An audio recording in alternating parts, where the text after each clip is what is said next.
अस्मद्गुरुभ्यो नमः। अस्मत्परमगुरुभ्यो नमः। अस्मत्सर्वगुरुभ्यो नमः। श्रीमते रामानुजाय नमः। रामानुजदया पात्रं ज्ञानवैराग्यभूषणं श्रीमद्वेङ्कटनाथार्यं वन्दे वेदान्तदेशिकं लक्ष्मीनाथसमारम्भां नाथयामनमध्यमाम् अस्मदाचार्यपर्यन्तां वन्दे गुरुपरम्परां यो नित्यमच्युतपदाम्बुजयुग्मरुग्मं व्यामोहतस्तदितराणि तृणाय मेने अस्मद्गुरोर्भगवतोऽस्ति दैकसिन्धोः रामानुजस्य चरणौ शरणं प्रपद्ये। मातापिता युवतीस्तनया विभूतिः सर्वं यदेव नियमेन मदन्वयानामाद्यस्य न कुलपतेर्वकुलाविरामम् श्रीमत्तदङ्घ्रियुगलं प्रणमामि मुद्दाभूतं सरश्च मदाग्वैवड्डनाथ श्रीभक्तिसारकुलशेखरयोगिवाहान् भक्ताङ्घ्रिरेणुपरकालयतीन्द्रमिश्रान् श्रीमद्वराङ्कुशमुनिं प्रणतोऽस्मि नित्यम्। श्रीमान् वेङ्कटनाथार्य कवितार्किकेसरी वेदान्ताचार्यवर्यो मे सन्निधत्तां सदा हृदि गुरुभ्यस्तद्गुरुभ्यश्च नमो वागमदीमहे वृणीमहे च तत्राद्यो दम्पती जगदाम्बरी स्वशेषभूतेन मया स्वीः सर्वपरिच्छदैः विधातुं प्रीतमात्मानं श्रीमान् पट्टमदे स्वयं शुक्लाम्बरधरं विष्णुं शशिवर्णं चतुर्भुजं प्रसन्नवदनं ध्यायेत् सर्वविघ्नोपशान्तिः। यस्य धीरदवक्त्राद्याः पारिषद्याः परशतं विघ्नं निघ्नन्ति सततं विश्वक्सेनं नमाश्रये। दिव्याकारं सरोजाक्षं शङ्खचक्रगदाधरं मुकुन्दद्वारनिलयं विश्वक्सेनम् उपास्महे। ज्ञानानन्दमयं देवं निर्मलं स्फटिकाकृतिम् आधारं सर्वविद्यानां हयग्रीवम् उपास्महे। व्यासं वसिष्ठनप्तारं जगदेवपौत्रमकल्मषं पराशरात्मजं वन्दे शुकदादं तपोनिधिं व्यासाय विष्णुरूपाय व्यासरूपाय विष्णवे नमो वै ब्रह्मनिधिये वासिष्ठाय नमो नमः। जयति पराशरसूनुः सत्यवती हृदयनन्दनो व्यासः यस्यास्य कमलकलितं वाङ्मयममृतं जगत्पिबति। नारायणं नमस्कृत्य नरं चैव नरोत्तमं देवीं सरस्वतीं व्यासं ततो जयमुदीरयेत्। कृष्णं कमलभद्राक्षं पुण्यश्रवणकीर्तनं वासुदेवं जगद्योनिं नौमि नारायणं हरि।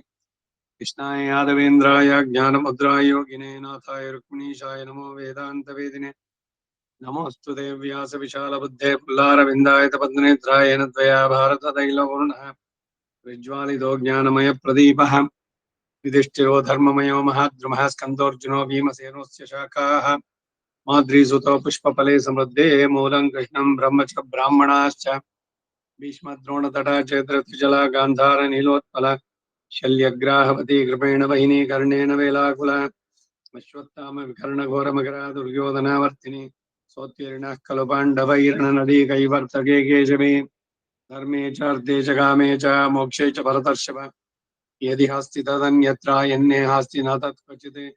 अष्टमैषी समेत श्रीकृष्णाय परब्रह्मणे नमः।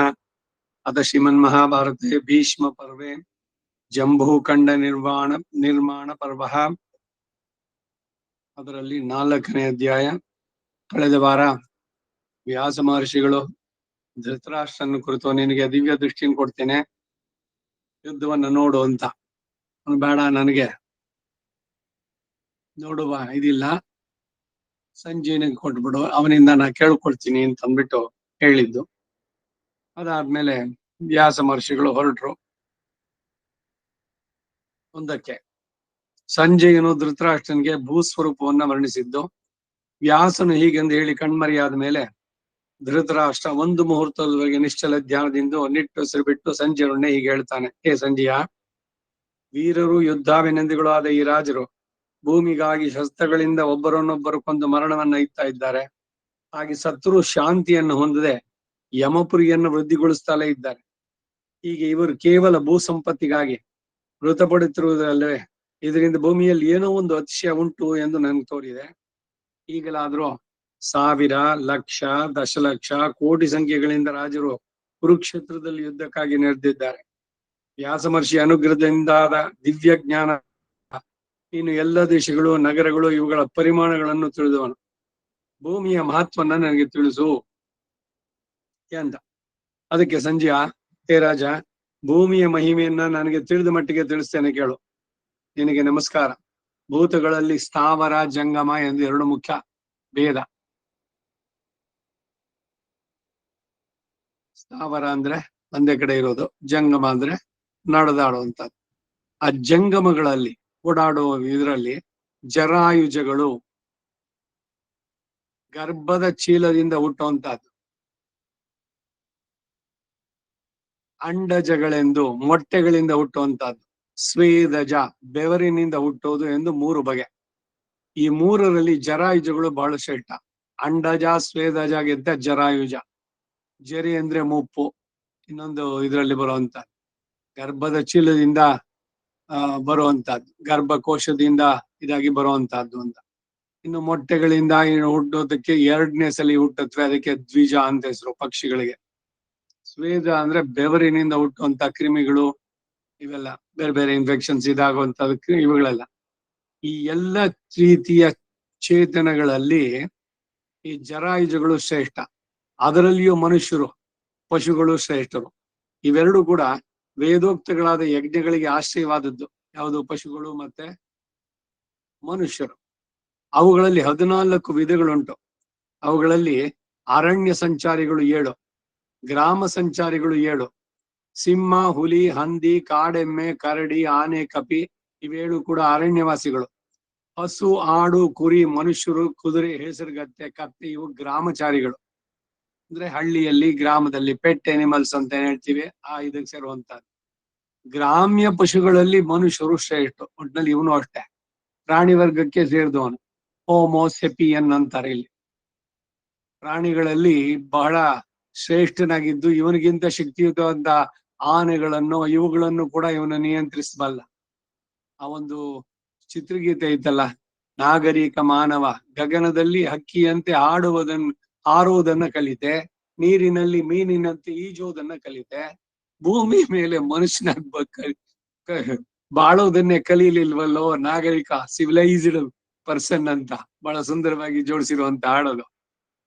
ಹಾಗೆ ಮನುಷ್ಯ ಯಾಕೆ ಶ್ರೇಷ್ಠ ಅಂದ್ರೆ ಬುದ್ಧಿಶಕ್ತಿಯಿಂದ ಬೇರೆಯವ್ರ ಮೇಲೂ ಇವನ ಪ್ರಭುತ್ವವನ್ನು ಸಾಧಿಸಿದ್ದಾನೆ, ತನಗಿಂತ ಶಕ್ತಿಯುತವಾದಂತಹ ಪ್ರಾಣಿಗಳ ಮೇಲೂ ಕೂಡ.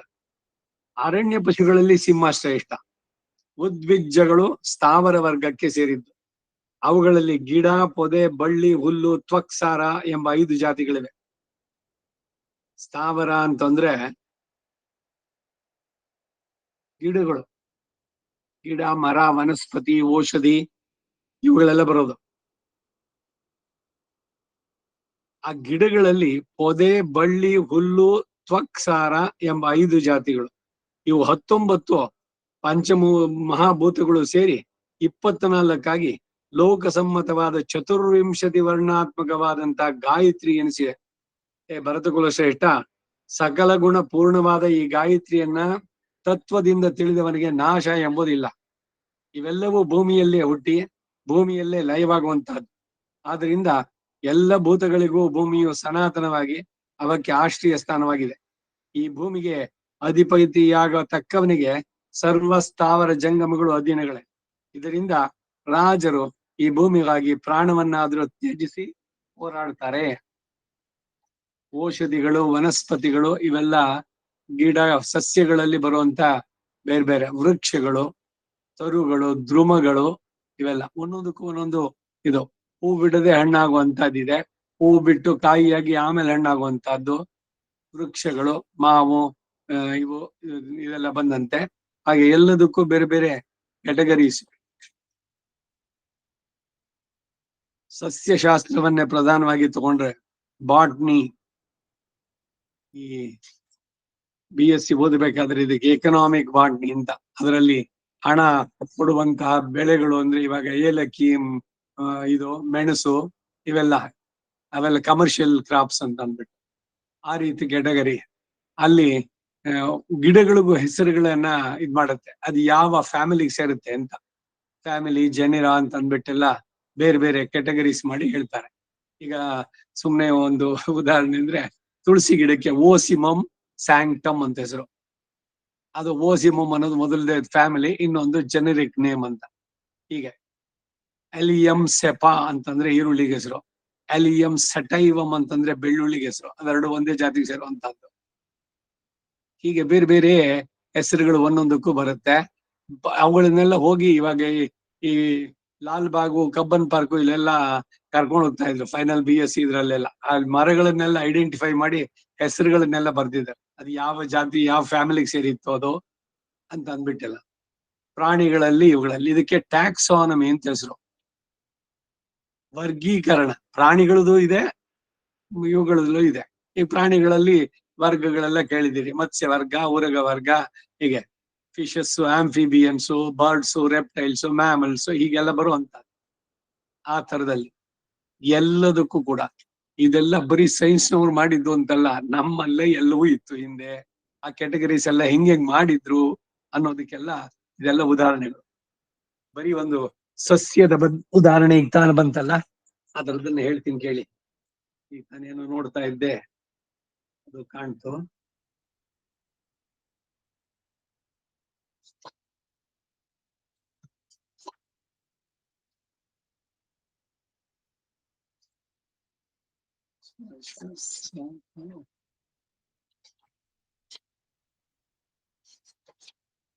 ಹಾ, ಸಸ್ಯಗಳಲ್ಲಿ ಬಗೆ.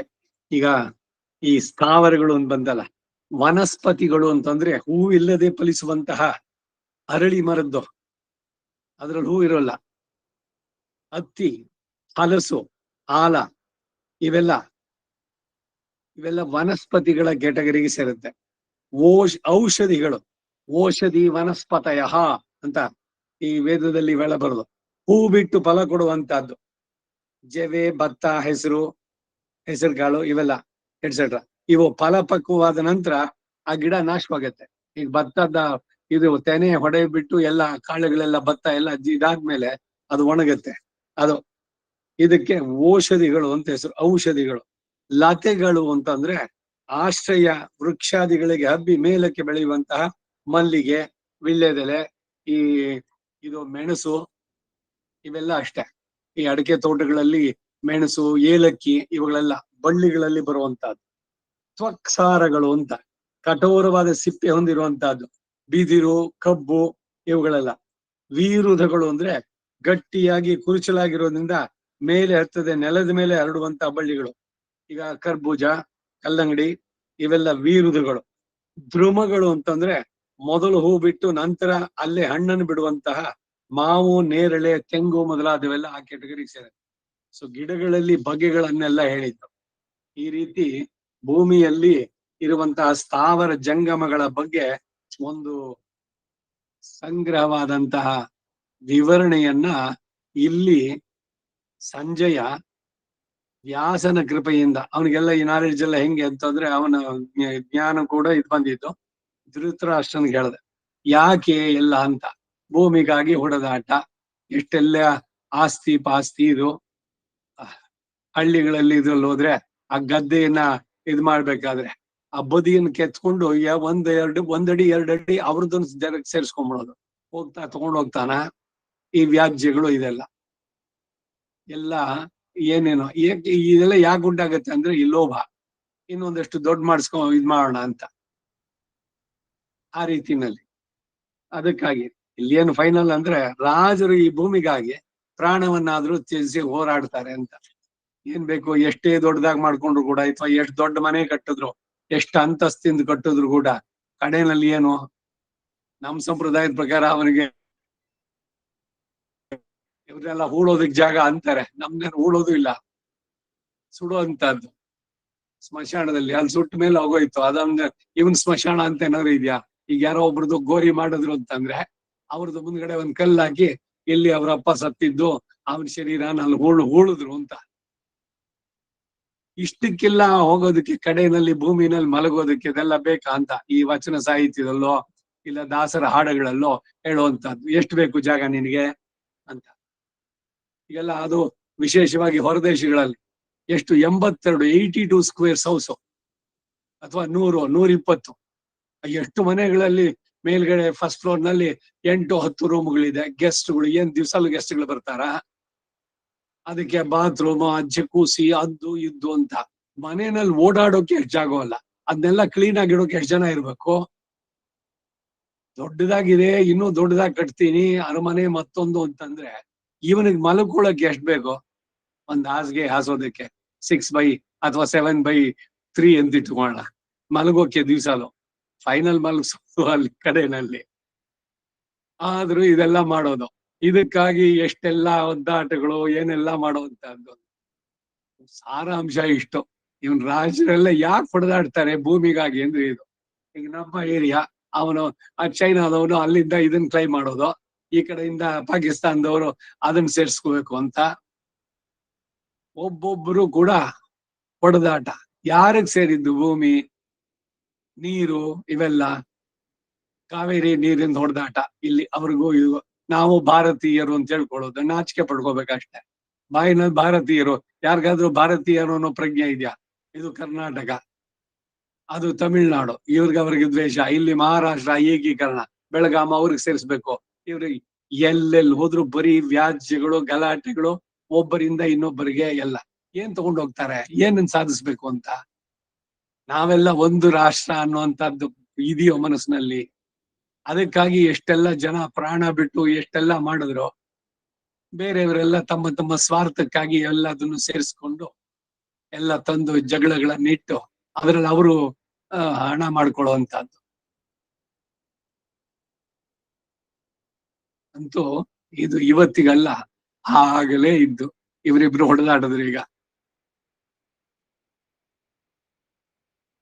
ಸಿಕ್ಕಿತೇನ್ ಕುರುಪಾಂಡು ತನಿಯರ್ಗೆ ರಾಜ್ಯ ಸುಖ, ಮಕ್ಕಳ ಭವಿಷ್ಯಕ್ಕೆ ಕಕ್ಕುಲಿತೆಗೊಳ್ಳಬೇಡ, ಪಕ್ಕಾಗುವುದು ಭಾಗ್ಯ ಎಂತೆಂದು ಜಗದಿ. ದಕ್ಕಿತೇನ್ ಕುರುಪಾಂಡು ತನಿಯರ್ಗೆ ರಾಜ್ಯ ಸುಖ. ಕೇಳಿದ್ರು ಡಿ.ವಿ.ಜಿ. ಪಾಂಡವರ ಮಕ್ಕಳು ರಾಜ್ಯವಾಳದ್ರ ಇಲ್ಲ ಕೌರವರ ಮಕ್ಕಳು ರಾಜ್ಯವಾರ ಮಾಡಿದ್ರೆ? ಎಲ್ರು ಸತ್ರು ಅಷ್ಟೇ. 18 ಅಕ್ಷೋಹಿಣಿ ಸೈನ್ಯ, ಅದ್ರ ಜೊತೆಗೆ ಭಾರತದ ಎಲ್ಲ ದೇಶಗಳಿಂದನೂ ಬಂದು ಸೇರಿದ್ರು. ಒಂದಷ್ಟು ಜನ ಈ ಕಡೆ, ಒಂದಷ್ಟು ಜನ ಆ ಕಡೆ. ಈ ಅಹಂಕಾರ, ಮಮಕಾರ, ದೇಹಾತ್ಮ ಭ್ರಮೆ ಇರೋರೆಲ್ಲ ಈ ಕಡೆ, ಧರ್ಮಕ್ಕಾಗಿ ಅಂತ ಹೇಳ್ಬಿಟ್ಟು ಅವ್ರ ಕಡೆ. ಒಟ್ಟಿನಲ್ಲಿ ಇವರಾಗ್ಲಿ ಅವರಾಗ್ಲಿ ಇಬ್ರು ಸತ್ರು. ಎಲ್ಲದಕ್ಕೂ ಕಾರಣ ಏನು? ಹಸ್ತಿನಾಪುರದ ರಾಜ್ಯ ಬೇಕು, ಸಿಂಹಾಸನ. ಇದು ಬರೀ ಮಹಾಭಾರತ ಚರಿತ್ರೆ ಅಲ್ಲ, ವಿಶ್ವದ ಬೇರೆ ಬೇರೆ ದೇಶಗಳಲ್ಲೂ ಬಂದಂತಹದ್ದು.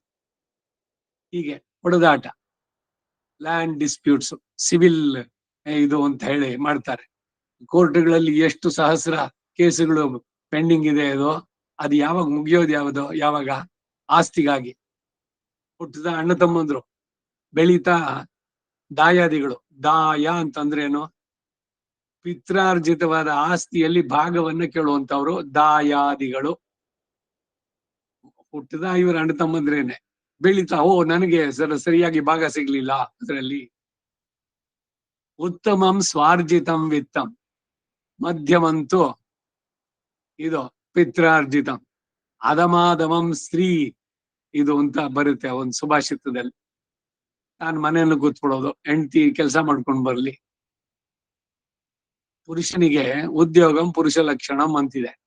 ಗಂಡಸಾದವನು ಹೊರಗಡೆ ಹೋಗಿ ಕೆಲಸ ಮಾಡಿ ಸಂಪಾದನೆ ಮಾಡಿ ತನ್ನ ಕುಟುಂಬಕ್ಕೆ ನ್ಯಾಯವಾದ ಮಾರ್ಗದಲ್ಲಿ, ಅನ್ಯಾಯದಿಂದ ಅಲ್ಲ, ಅದು ಪುರುಷನಿಗೆ ಶೋಭಿಸುತ್ತೆ. ಹೆಣ್ಣಾದವಳು ಮನೆಯಲ್ಲಿ ಇವನೇನ್ ತಂದು ಕೊಡ್ತಾನೋ ಅಷ್ಟರಲ್ಲಿ ವ್ಯವಸ್ಥಿತವಾಗಿ ನೆಮ್ಮದಿಯಿಂದ ಕುಟುಂಬವನ್ನ ನಡೆಸೋದಕ್ಕೆ ಅವಳು ಗೃಹಿಣಿಯಾಗಿ. ಹಾಗಿದ್ರೆ ಎಲ್ಲ ಚೆನ್ನಾಗಿರುತ್ತೆ. ಅದಕ್ಕೆಲ್ಲ ಉಲ್ಟಾ ಆದ್ರೆ ವಯಸ್ ವರ್ಷ. ಇಂಥವ್ರನ್ನೆಲ್ಲ ಟಿವಿನಲ್ಲಿ ಮತ್ತೊಂದು ಸಂದರ್ಶನ ನೋಡಿ, ಅವ್ರ ಗಂಡಸಾಗಿದ್ಬಿಟ್ಟು ಕೂಡ ಸೌಟ್ ಕೈನಲ್ಲಿ ಇಟ್ಕೊಂಡು ಅಡಿಗೆ ಕೆಲಸ ಮಾಡ್ತಿದ್ದಾರೆ. ಯಜಮಾಂತಿ ಆಫೀಸ್ಗೆ ಹೋಗಿ ಬರ್ತಾಳೆ, ಆಮೇಲೆ ಒಂದು ಕಾಫಿ ತಂದು ಕೊಡ್ತಾನೆ ಅವಳಿಗೆ, ಮತ್ತೊಂದು ಮಾಡ್ತಾನೆ ಅಂತ. ಅದೇನೋ ಬಹಳ ದೊಡ್ಡದಾಗಿ ತೋರಿಸಿ ಎಷ್ಟು ಚೆನ್ನಾಗಾಗಿದೆ ಅಂತ. ಮೂರ್ಖತನದ ಪರಮಾವಧಿಗಳು ಇದೆಲ್ಲ. ಯಾರ್ಯಾರು ಏನೇನ್ ಕೆಲಸ ಮಾಡೋದು ಚೆನ್ನಾಗಿರುತ್ತೋ ಅದು ಚೆನ್ನಾಗಿರುತ್ತೆ. ಎಲ್ಲವೂ ವಿಚಿತ್ರವಾಗಿ ನಡೆದ್ರೆ ಅದನ್ನ ವೈಭವೀಕರಿಸಿ ಅದನ್ನ ವಾಟ್ಸಪ್ ನಲ್ಲಿ ಹಾಕ್ಬಿಟ್ಟು ಎಲ್ಲ ಕಡೆಗೂ ಕಳಿಸಿ. ಪ್ರತಿಯೊಬ್ರು ನೋಡಿ, ಅವರು ಅಡಿಗೆ ಕೆಲಸವನ್ನ ಒಪ್ಪಿಸ್ಕೊಂಡು ಮನೆಯಲ್ಲಿ ಇದ್ಬಿಟ್ಟು ಮಕ್ಕಳಿಗೆಲ್ಲ ರೆಡಿ ಮಾಡಿ ಕಳ್ಸಿಕೊಡ್ತಾರಂತೆ. ಇವಳು ಆಫೀಸ್ಗೆ ಹೈಯರ್ ಪೋಸ್ಟ್ಗಳಿಗೆ ಹೋಗಿ ಮತ್ತೆ ಇದ್ರಲ್ಲಿ ಅವಳು ಶಿ ಇಸ್ ಬಿಸಿ. ಪ್ರಕೃತಿಯಲ್ಲಿ ಒಬ್ಬೊಬ್ಬರಿಗೆ ಒಂದೊಂದು. ಸ್ವಧರ್ಮೇ ನಿಧನಂ ಶ್ರೇಯ ಪರಧರ್ಮೋ ಭಯಾವಹ ಅಂತ ಹೇಳೋದು ಇದೇನೆ. ಅವರವರಿಗೆ ವಿಹಿತವಾದದ್ದನ್ನ ಅವ್ರು ನಡೆಸಿದ್ರೆ ಚೆನ್ನಾಗಿರುತ್ತೆ. ಅದು ಬಿಟ್ಟು ಬೇರೆ ಬೇರೆ ಇದಕ್ಕೆ ಹೋದ್ರೆ ಅದು ವಿನಾಶಕ್ಕೆ ಕಡೆಗೆ ಕಾರಣವಾಗುವಂತದ್ದು. ಒಟ್ಟಿನಲ್ಲಿ ಭೂಮಿಗಾಗಿ ಹೊಡೆದಾಟ ಇವೆಲ್ಲ ಉಂಟಾಗಿದ್ದು ಅಂತ ಧೃತರಾಷ್ಟ್ರನ್ ಏನು ವಿವೇಕ ಹೇಳಿದ್ರು. ನಾವು ಎಲ್ಲ ಒಂದು ಇದರಲ್ಲಿ ಧೃತರಾಷ್ಟ್ರ ಇದೆ. ಎಲ್ಲ ಗೊತ್ತಿದ್ದು ಕೂಡ ಮತ್ತೆ ಮತ್ತೆ ಅದೇನೇನೆ, ಅದೇ ಗಲಾಟೆ, ಅದೇ ಇದು. ಇವುಗಳಿಗೇನೆ ಸೇರುವಂತಹದ್ದು. ಅಲ್ಲಿಗೆ 4ನೇ ಅಧ್ಯಾಯ ಮುಗಿಯಿತು. ಅಷ್ಟಮೈಷಿ ಸಮೇತ ಶ್ರೀ ಕೃಷ್ಣಾಯ ಪರಬ್ರಹ್ಮಣೇ ನಮಃ. ಅಥ ಪಂಚಮೋಧ್ಯಾಯ. ಅಷ್ಟಮೈಷಿ ಸಮೇತ ಶ್ರೀ ಕೃಷ್ಣಾಯ ಪರಬ್ರಹ್ಮಣೇ ನಮಃ. ಸಂಜೆಯನು ಪಂಚಭೂತಗಳ ಗುಣವನ್ನ, ಜಂಬೂ ದ್ವೀಪದ ವಿವರಣೆಯನ್ನು ತಿಳಿಸಿದ್ದು. ನೋಡಿ, ಯಾವುದೋ ಔಪಚಾರಿಕವಾಗಿ ಅಲ್ಲಲ್ಲಿ ಇಲ್ಲಲ್ಲಿ ಬರ್ತಾ ಸೃಷ್ಟಿ ಮತ್ತೆ ಇಲ್ಲಿನ ವಿಭಾಗಗಳು ಇವೆಲ್ಲದರ ಬಗ್ಗೆನೂ ಕೂಡ ವಿಷಯ ತಿಳಿಸ್ತಾ ಬರುತ್ತೆ. ಭಾಗವತ ಓದ್ತಾ ಇದ್ದೆ, 5ನೇ ಸ್ಕಂದದಲ್ಲಿ ಈ ಜಂಬೂ ದ್ವೀಪ, ಅದರಿಂದ ಮುಂದಕ್ಕೆ ಇದು ಆ ಉತ್ಥಾನಪಾದ, ಪ್ರಿಯವ್ರತ, ಅವನ ಮಕ್ಕಳು, ಒಂದೊಂದು ಇವುಗಳನ್ನ ದ್ವೀಪಗಳು, ಸಪ್ತದ್ವೀಪಗಳು, ಸಪ್ತದ್ವೀಪಾವಸುಂದರ ಭೂಲೋಕವನ್ನ 7 ದ್ವೀಪಗಳು ಅಂತ ಮಾಡಿ, ಈಗ ಭರತಖಂಡ, ಹಾಗೆ ಕೇತುಮಾಲ ವರ್ಷ, ಹೀಗೆ ಭರತ ವರ್ಷೆ, ಭರತಖಂಡೆ, ಹಾಗೆ ಹಿರಣ್ಯಕ ವರ್ಷ, ರಮ್ಯಕ ವರ್ಷ, ಅವುಗಳಲ್ಲಿ ಪುಷ್ಕರ ದ್ವೀಪ, ಪ್ಲಕ್ಷ ದ್ವೀಪ. ಈ ಪುಷ್ಕರ ದ್ವೀಪ ಅನ್ನೋದು USA, ಪ್ಲಕ್ಷ ದ್ವೀಪ ಅನ್ನೋದು ಇದು south America. North America, south America ಇದೆಯಲ್ಲ, ಈ ಮೆಕ್ಸಿಕೋ ಇವೆಲ್ಲ ಇರುವಂತದ್ದು ಪ್ಲಕ್ಷ ದ್ವೀಪ. ಶಾಲ್ಮಲಿ ಅಂತ ಅಂದ್ಬಿಟ್ಟು ದ್ವೀಪ ಈ ಆಸ್ಟ್ರೇಲಿಯಾಗೆ. ಆಫ್ರಿಕಾಗೆ ಇನ್ನೊಂದು ಹೆಸರು ಇದೆ. ಎಲ್ಲ ಶುಭೋದಯದಲ್ಲಿ ನಮ್ಮ ಗುರುಗಳು ಎಲ್ಲ ಮ್ಯಾಪ್ ಎಲ್ಲ ಹಾಕಿ ಬರ್ತಾ ಇದೆ ಮತ್ತೆ. ಆಮೇಲೆ ಧೃತರಾಷ್ಟ್ರ, ಹೇ ಸಂಜಯ, ಭೂಮಿಯಲ್ಲಿರುವ ನದಿಗಳು, ವನಗಳು, ಪರ್ವತಗಳು, ದೇಶಗಳು ಇವೆಲ್ಲವುಗಳ ಹೆಸರುಗಳನ್ನ, ಅವುಗಳ ಪರಿಮಾಣಗಳು, ಅವುಗಳ ವ್ಯಾಪ್ತಿ ಎಷ್ಟೆಷ್ಟು ಅಂತ ಆ ಪರಿಮಾಣಗಳನ್ನು ತಿಳಿಸ್ಬೇಕು ಎಂದ. ಆಗ ಸಂಜಯ ಹೇಳ್ದ, ಹೇ ಮಹಾರಾಜ, ಜಗತ್ತೆಲ್ಲ ಪೃಥ್ವಿ, ನೀರು, ಅಗ್ನಿ, ವಾಯು, ಆಕಾಶ ಎಂಬ ಈ ಪಂಚಮಹಾಭೂತಗಳೇ. 5 ಪಂಚಭೂತಗಳಿಂದ ಆದಂತಹದ್ದು ಈ ಭೂಮಿ. ಬರೀ ಇದೊಂದೇ ಅಲ್ಲ, 14 ಲೋಕಗಳು, ಚತುರ್ದಶ ಭುವನಾತ್ಮಕಂ ಅಂಡಂ ಅಂತ ಹೇಳ್ಬೇಕಾದ್ರೆ ಇವೆಲ್ಲ ಪಂಚಭೂತಗಳು. ಪೃಥ್ವಿ, ಅಪ್ತೇಜು, ವಾಯುರ್, ಆಕಾಶ, ಅವುಗಳಿಂದ. ಅದರಲ್ಲಿ ಪೃಥ್ವಿಗೆ ಶಬ್ದ, ಸ್ಪರ್ಶ, ರೂಪ, ರಸಗಳೆಂಬ 4 ಗುಣಗಳು. ನೋಡಿ, ಒಂದೊಂದಕ್ಕೂ ಎಷ್ಟೆಷ್ಟು ಅನ್ನೋದನ್ನ ಹೇಳ್ತಾನೆ, ಹೇಗೆ ಉಂಟಾಯ್ತು ಅನ್ನೋದು ಕೂಡ ವೇದದಲ್ಲಿ ಈ ಮಾತುಗಳು ಬರುತ್ತೆ. ಒಂದೊಂದು ಕೂಡ ವೇದ ಕಿಲ ಧರ್ಮ ಮೂಲ. ಅಗ್ನಿಗೆ ಶಬ್ದ, ಸ್ಪರ್ಶ, ರೂಪ ಎಂಬ 3 ಗುಣಗಳು. ವಾಯುವಿಗೆ ಶಬ್ದ, ಸ್ಪರ್ಶ ಎಂಬ 2 ಗುಣಗಳು. ಆಕಾಶಕ್ಕೆ ಶಬ್ದ ಎಂಬ 1 ಗುಣನೇ ಇರುವಂತಹದ್ದು ಎಂದು ತತ್ವಜ್ಞರಾದ ಋಷಿಗಳು ಹೇಳ್ತಾರೆ. ಆಕಾಶಾದ್ ವಾಯು, ವಾಯೋರಗ್ನಿ, ಅಗ್ನೇರಾಪಃ, ಅದ್ಯ ಪೃಥ್ವಿ, ಪೃಥಿವ್ಯಾ ಓಷಧಯ, ಓಷಧೀಭ್ಯೋ ಅನ್ನಂ, ಅನ್ನಾತ್ ಪುರುಷಃ. ಸೃಷ್ಟಿ ಹೆಂಗುಂಟಾಯ್ತು ಅಂತ. ಆಕಾಶ ಸಂಭೂತ, ಅದು ಒಂದೇ ಗುಣ, ಆಕಾಶ. ಅದಾದ್ಮೇಲೆ ಆಕಾಶಾದ್ ವಾಯು, ವಾಯುವಿಗೆ ಶಬ್ದ ಮತ್ತೆ ಸ್ಪರ್ಶ 2 ಗುಣಗಳು. ಶಬ್ದವು ತಿಳಿಬೇಕಾದ್ರೆ ಗಾಳಿಯಿಂದನೇನೆ, ಒಂದ್ ಕಡೆ ಶಬ್ದ, ಇನ್ನೊಂದ್ ಕಡೆಗೆ. ಈಗ ಸೌಂಡ್ ಪ್ರೂಫ್ ಅಂತ ಮಾಡ್ಕೊಂಡವ್ರಿಗೆ ಅಲ್ಲಿ ಅದು ನಿರ್ಬಂಧನ, ಅದು ಇನ್ನೊಂದ್ ಕಡೆಗೆ ಹೋಗೋದೇ ಇಲ್ಲ ಅಲೆಗಳು. ಆ ಸೌಂಡ್ ಎಲ್ಲ ಸೌಂಡ್ ಪ್ರೂಫ್ ಆಗಿರುವಂತದ್ದು. ವಾಯು, ವಾಯು ಆದ್ಮೇಲೆ ಮುಂದಕ್ಕೆ ಅಗ್ನಿ. ಆ ಅಗ್ನಿಗೆ ಈ ಶಬ್ದ ಸ್ಪರ್ಶದ ಜೊತೆಗೆ ರೂಪ ಅನ್ನುವಂಥದ್ದು, ಆಕಾರ. ಮತ್ತೆ ಇದಾದ್ಮೇಲೆ ಅಗ್ನಿ ಆದ್ಮೇಲೆ ಇದು ಜಲ. ಆ ಜಲಕ್ಕೆ ಶಬ್ದ, ಸ್ಪರ್ಶ, ರೂಪ, ಅದ್ರ ಜೊತೆ ರಸ, ಈ 4 ಗುಣ. ಅದಾದ್ಮೇಲೆ ಪೃಥ್ವಿ. ಆ ಪೃಥ್ವಿನಲ್ಲಿ 5 ಸೇರಿದೆ, ಶಬ್ದ, ಸ್ಪರ್ಶ, ರೂಪ, ರಸ, ಗಂಧ. ಹೀಗೆ ಒಂದೊಂದು ಸೇರ್ತಾ ಅದು 5 ಪಂಚಮಹಾಭೂತಗಳು. ಅವುಗಳ ಪಂಚ ತನ್ಮಾತ್ರೆಗಳು 24 ಹೇಗೆ ಅಂತ ಬರ್ಬೇಕಾದ್ರೆ ಎಲ್ಲ ಅದು ಪಂಚಮಹಾಭೂತಗಳು. ಜಗತ್ತಿನ ಸೂಕ್ಷ್ಮ ಭೂತಗಳೆಲ್ಲಕ್ಕೂ ಆಧಾರಗಳಾದ್ದರಿಂದ ಎಲ್ಲವೂ ಕೂಡ ಈ ಮೇಲಿನ 5 ಗುಣಗಳನ್ನು ಹೊಂದಿದೆ. ಅದಕ್ಕೆ ಹೇಳೋದು, ಶರೀರವು ಕೂಡ ಇದಕ್ಕೆ ಪ್ರಕೃತಿಗೆ ಸೇರಿದ್ದು. ಈ ಪ್ರಕೃತಿ ಅನ್ನೋದು ಪಂಚಭೂತಾತ್ಮಕವಾದದ್ದು. ಪಂಚೀಕರಣ, ತ್ರಿವೃತ್ಕರಣ ಅಂತ ಉಪನಿಷತ್ತುಗಳು ಇದನ್ನ ಹೇಳುತ್ತೆ. ಅವುಗಳ ಮಿಕ್ಸಿಂಗು. ಈಗ ಈ ಶರೀರ ಪಂಚಭೌತಿಕವಾದದ್ದು ಅಂತಂದ್ರೆ ಏನು? ಇದರಲ್ಲಿ ಪೃಥ್ವಿ ತತ್ವ, ಜಲ, ಅಗ್ನಿ, ವಾಯು, ಆಕಾಶ ಎಲ್ಲ ಕೂಡ ಸೇರಿ ಆಗಿರುವಂತ. ಸರಿ, ಯಾವ್ಯಾವ್ದು ಎಷ್ಟೆಷ್ಟು ಪರ್ಸೆಂಟೇಜ್ ಇದೆ ಅದನ್ನೆಲ್ಲ ಸೇರಿಸ್ಬಿಟ್ಟು ಲ್ಯಾಬ್ರೇಟರಿನಲ್ಲಿ ಒಂದು ಶರೀರ ತಯಾರು ಮಾಡಿ ನೋಡೋಣ, ಸಾಧ್ಯನೋ? ವಿಜ್ಞಾನ ಇನ್ನೆಷ್ಟು ಮುಂದೆ ಬರೆದ್ರು ಕೂಡ ಇದು ಮಾಡಕ್ ಆಗಲ್ಲ. ಕಸಿ ಮಾಡೋದು ಇದ್ರದನ್ನ ಇನ್ ಲ್ಯಾಬ್ ಇನ್ ವಿಟ್ರೋ ಅಂತ ಹೇಳ್ತಾರಲ್ಲ, ಇವೆಲ್ಲ ಭಗವಂತನ ಸಂಕಲ್ಪ ಇಲ್ದಿದ್ರೆ ಅದೇನೋ ಏನೋ ಆಗೋಲ್ಲ ಅಲ್ಲಿ. ಮುಖ್ಯವಾಗಿ ಇನ್ನು ಒಂದು ಮನುಷ್ಯನೇ ತಯಾರು ಮಾಡ್ಲಿ, ಇಷ್ಟೆಲ್ಲ ಗೊತ್ತಿದೆಲ್ಲ ಇವಾಗ.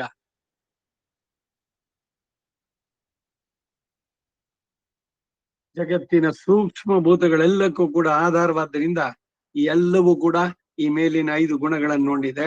ಆ 5 ಗುಣಗಳು ಮಹಾಭೂತಗಳಲ್ಲಿಯೂ ಅವುಗಳಿಂದಾದ ಸೂಕ್ಷ್ಮ ಭೂತಗಳಲ್ಲೂ ಹೊಂದಿಕೊಂಡಿದೆ. ಅವು ಒಂದಕ್ಕೊಂದು ಹೊಂದಿಕೊಂಡಿರೋವರೆಗೆ ಒಂದೊಂದೊಂದು ಮೀರದೆ ಸಮಭಾವದಿಂದ ಒಪ್ಪುತ್ತಿದೆ. ಈ ಪಂಚಭೂತಗಳು ಪರಸ್ಪರವಾಗಿ ವಿಷಮಿಸಿದಾಗ ಶರೀರಧಾರಿಗಳು ಶರೀರದಿಂದ ಅಗಲಿಸಲ್ಪಡುವುದಲ್ಲದೆ ಬೇರೆ ವಿಧದಿಂದ ಅಲ್ಲ. ಇದನ್ನೇ ಧಾತು ಸಾಮ್ಯೆ ಸ್ಮೃತಿ ಸ್ಮರ್ಥ ವಿಶ್ವರೂಪಂಚಮಾಮಜಂ ತ್ರಿಧಾತುಗಳು ಅಂತ ಆಯುರ್ವೇದದಲ್ಲಿ. ಕಫ ವಾತ ಪಿತ್ತ, ಇಲ್ಲ ಕಫ ಜಾಸ್ತಿ ಇರ್ಬೇಕು, ಇಲ್ಲ ಪಿತ್ತ ಜಾಸ್ತಿ ಇರ್ಬೇಕು, ಇಲ್ಲ ವಾತ. ಈ 3 ಸಮಸ್ಥಿತಿಗೆ ಬಂದ್ಬಿಟ್ರೆ ಇವನ್ ಶರೀರ ಬಿಡ್ತಾನಷ್ಟೆ. ಧಾತು ಸಾಮ್ಯೆ ಸ್ಥಿತೇ ಸ್ಮರ್ಥ ಅಂದ್ರೆ ಶರೀರ ಬಿಡೋ ಸಮಯದಲ್ಲಿ ನನ್ನನ್ನ ಅವನು ಮೊದ್ಲು ನೆನೆಸ್ಕೊಂಡಿದ್ರೆ ತತಸ್ತಂಬ್ರಿಯಮಾಣಂತು ಕಾಷ್ಟ ಪಾಷಾಣ ಸನ್ನಿಭಂ ಅಹಂ ಸ್ಮರಾಮಿ ಮದ್ಭಕ್ತಂ ನಯಾಮಿ ಪರಮಾಂಗತಿ. ಭೂದೇವಿಗೆ ವರಾಹ ರೂಪಿಯಾಗಿ ಭಗವಂತ ಜನಿಸಿದಾಗ, ವರಾಹ ಜಯಂತಿ ಬರ್ತಾ ಇದೆ ಸದ್ಯದಲ್ಲೇನೆ. ಈಗ ಮಧುರ ಕವಿ ಆಳ್ವಾರ್ ತಿರ್ನಕ್ಷತ್ರ 23 ನಾಡಿದ್ದಲ್ಲ, ಇವತ್ತು ಸುಮಾರನಲ್ಲ, ನಾಳೆನೆ 11:30 12:30 1 ಗಂಟೆನಲ್ಲಿ ನಿತ್ಯಾನುಸಂಧಾನ ಪ್ಲಸ್ ಕಣ್ಣಿನುಂಚೆ ರಕ್ತಾಂಬು ಇವುಗಳ ಪಾರಾಯಣ. ಸರಿ, ಇಲ್ಲಿ ನೋಡೋಣ. ಶರೀರದಿಂದ ಇವರೆಲ್ಲ ಅಗಲಿಸಲ್ಪಡುವಂತಹದ್ದು ಧಾತು ಸಾಮ್ಯ ಉಂಟಾದಾಗ. ಹಾಗೆ ಇದು ಇವುಗಳ ಅಗಲಿಕೆ ಒಂದಕ್ಕೊಂದಕ್ಕೆ ಹೊಂದಿಕೊಂಡಿದ್ರೆ ಅದು ಹುಟ್ಟು, ಅವುಗಳ ಅಗಲಿಕೆ ಸಾವು. ಅಗಲಿಕೆಯಲ್ಲಿ ಭೋಗ್ಯಗಳಾದಂತ ಪಂಚಭೂತಗಳು, ಭೋಕ್ತೃವಾದಂತ ಚೇತನ. ಭೋಗ್ಯವಾದದ್ದು ಅಂದ್ರೆ ಶರೀರ ನಮಗೆ ಆಬ್ಜೆಕ್ಟ್ ಆಫ್ ಎಂಜಾಯ್ಮೆಂಟ್. ಎಂಜಾಯರ್ ಯಾರು ಅಂದ್ರೆ ಅವನು ಭೋಕ್ತ್ರ. ಭೋಗ್ಯ ಭೋಕ್ತೃ ಭೋಗ್ಯಂ ಪ್ರೇರಿತಾರಂಚಮತ್ವ ಅಂತ ಉಪನಿಷತ್ತು ಕೊಂಡಾಡುತ್ತೆ ಇದನ್ನೇನೆ. ಭೋಕ್ತೃವಾದಂತ ಚೇತನವು ಸ್ವಸ್ವರೂಪಗಳಿಂದ ಸ್ವರೂಪ ಸತ್ತೆಯನ್ನು ಪಡೆದಿದ್ದಾರೆ. ಪಂಚ ಮಹಾಭೂತಗಳು ನಶಿಸಿದಾಗ ಕ್ರಮವಾಗಿ ತಮಗೆ ಕಾರಣವಾದ ಭೂತಗಳಲ್ಲಿ ಲಯವಾಗುತ್ತೆ. ಇದನ್ನೇನೆ ಆ ದಹನ ಸಂಸ್ಕಾರದಲ್ಲಿ ಹೇಳುವಂತ ಮಂತ್ರಗಳು. ಇದೆಲ್ಲ ವೇದದಲ್ಲಿ 6ನೇ ಪ್ರಶ್ನೆ, ಕಾಡು ಪ್ರಶ್ನೆ ಅಂತ ಅದು ಅದ್ರಲ್ಲಿ ಬರುತ್ತೆ. ಅದನ್ನ ಮನೆಯಲ್ಲಿ ಹೇಳು ಕೊಡೋದಿಲ್ಲ. ಹೊರಗಡೆನಲ್ಲಿ ಎಲ್ಲೋ ದೇವಾಲಯದಲ್ಲೋ ಇಲ್ಲ ಊರು ಹೊರಗಡೆ ಹೇಳ್ಬೇಕಾದ ಮಂತ್ರಗಳು. ಯಾಕೆಂದ್ರೆ ದಾನ ಸಂಸ್ಕಾರದಲ್ಲಿ ಆ ಪಂಚಭೂತಗಳಿಂದ ಆದಂತಹ ಶರೀರವನ್ನ ಆ ಪಂಚಭೂತಗಳಲ್ಲಿ ವಿಲೀನವಾಗ್ಲಿ, ಯಾವ ತತ್ವಗಳಿಂದ ಏನೇನಿದೆಯೋ ಅದೆಲ್ಲ ಅಂತ ಎಲ್ಲ ಮಂತ್ರಗಳನ್ನೆಲ್ಲ ಹೇಳಿ, ಕರ್ಣ ಮಂತ್ರ ಇವುಗಳೆಲ್ಲ ಅಲ್ಲಿ ಹೇಳಿ ಮಾಡುವಂತದ್ದು. ತಮಗೆ ಕಾರಣವಾದಂತ ಭೂತಗಳಲ್ಲಿ ಅವು ಲಯವಾಗತ್ತೆ. ಹುಟ್ಟುವಾಗಲೂ ಕೂಡ ತಮ್ಮ ಕಾರಣ ವಸ್ತುಗಳಿಂದಲೇ ಕ್ರಮವಾಗಿ ಹುಟ್ಟುತ್ತೆ. ಆಶ್ಚರ್ಯ ಏನು ಅಂದ್ರೆ, ಈಗ ಪುರುಷ ಸ್ತ್ರೀಯರು ಸೇರಿದಾಗಲೆಲ್ಲ ಮಕ್ಕಳಾಗೋದಿಲ್ಲ. ಭಗವಂತ ಆ ಶರೀರವನ್ನು ಉಂಟು ಮಾಡ್ತಾನೆ, ಇದೇ ಪಂಚಭೂತಗಳಿಂದ ಆದಂತಹದ್ದು. ಅದಕ್ಕೆ ಒಂದು ಪುರುಷ ಸ್ತ್ರೀ, ಇವಳಲ್ಲಿ ಅಂಡ, ಅವನಲ್ಲಿ ಇದು ವೀರ್ಯ, ಇವುಗಳ ವೀರ್ಯಾಣ ಮತ್ತು ಅವು 2 ಸೇರಿದಾಗ ಅವುಗಳಿಂದ ಅವು ಮುಂದೆ ಬೆಳಿಬೇಕಾದ್ರೆ ಗರ್ಭದಲ್ಲಿ ಗರ್ಭೋಪನಿಷತ್ ಅಂತಿದೆ ಉಪನಿಷತ್ತಿನಲ್ಲಿ. ಹೀಗೆ ಬೆಳೆಯುವುದು, ಗರ್ಭದಲ್ಲಿ ಬೆಳವಣಿಗೆ ಎಲ್ಲವನ್ನು ಹೇಳ್ತಾರೆ. ಎಲ್ರಿಗೂ ಕೂಡ ಏನು ಬಹಳ ಆಪ್ಯಾಯಮಾನವಾದ್ದು. ಮಾಡರ್ನ್ ಸೈನ್ಸ್ ಡೆಲಿವರಿ ಇದ್ರದ್ದಾಗ್ಬೇಕಾದ್ರೆ ಆ ಡೆವಲಪ್ಮೆಂಟ್ ಎಷ್ಟು, 1 ವಾರಕ್ಕೆ ಅದ್ರದ್ದು ಏನು, ಮತ್ತೆ 15 ದಿವಸಕ್ಕೆ ಏನಾಗುತ್ತೆ, ತಿಂಗಳಾದಾಗ ಅದ್ರದ್ದು ಏನ್ ರೂಪ ಇದೆ, ಅಲ್ಟ್ರಾ ಸ್ಕ್ಯಾನಿಂಗು ಎಲ್ಲ ಇಟ್ಟು ಅದರಲ್ಲಿ ತೋರಿಸ್ತಾ ಇದೆ. ಅಲ್ಲಿಂದ ಮುಂದಕ್ಕೆ ಏನಾಯ್ತು, ಇವೆಲ್ಲ ಈ ಎಲ್ಲ ಎಕ್ವಿಪ್ಮೆಂಟ್ಸ್ ಇಲ್ದಲ್ಲೇನೇನೆ ಎಲ್ಲ ಮಹರ್ಷಿಗಳು ತಮ್ಮ ತಪಸ್ಸಿಂದಾನೇ ಕಂಡುಕೊಂಡಿದ್ರು. ಅದಕ್ಕೆಲ್ಲ ಏನೇನ್ ಹೆಸರು ಅಂತೆಲ್ಲ ತಕ್ಕಂದು ಒಂದೊಂದೇ ಹೇಳ್ತಾರೆ. ಕಲಲ ಅಂತ ಅಂದ್ಬಿಟ್ಟು ಬುದ್ಧ ಅಂತಾರೆ. ಇವೆಲ್ಲ ಗರ್ಭೋಪನಿಷತ್ತಿಂದು ಇದ್ರಲ್ಲೆಲ್ಲ ಬರುವಂತದ್ದು. ಎಲ್ಲವೂ ಕ್ರಮವಾಗಿ ಉಂಟಾಗೋದು. ಶರೀರ ಆಗ್ಬೇಕಾದ್ರೆ ಪಂಚಭೂತಗಳಿಂದ ಆದದ್ದು. ಇವೆಲ್ಲವೂ ಈಶ್ವರ ಸ್ವರೂಪವೇ. ಇವುಗಳ ಆಕೃತಿಗಳನ್ನ ಪರಿಮಾಣಗಳನ್ನ ತಿಳಿಯಲು ಅಸಾಧ್ಯ. ಪಾಂಚಭೌತಿಕವಾದ ವಸ್ತುಗಳು ಎಲ್ಲೆಲ್ಲೂ ಕಾಣುತ್ತೆ.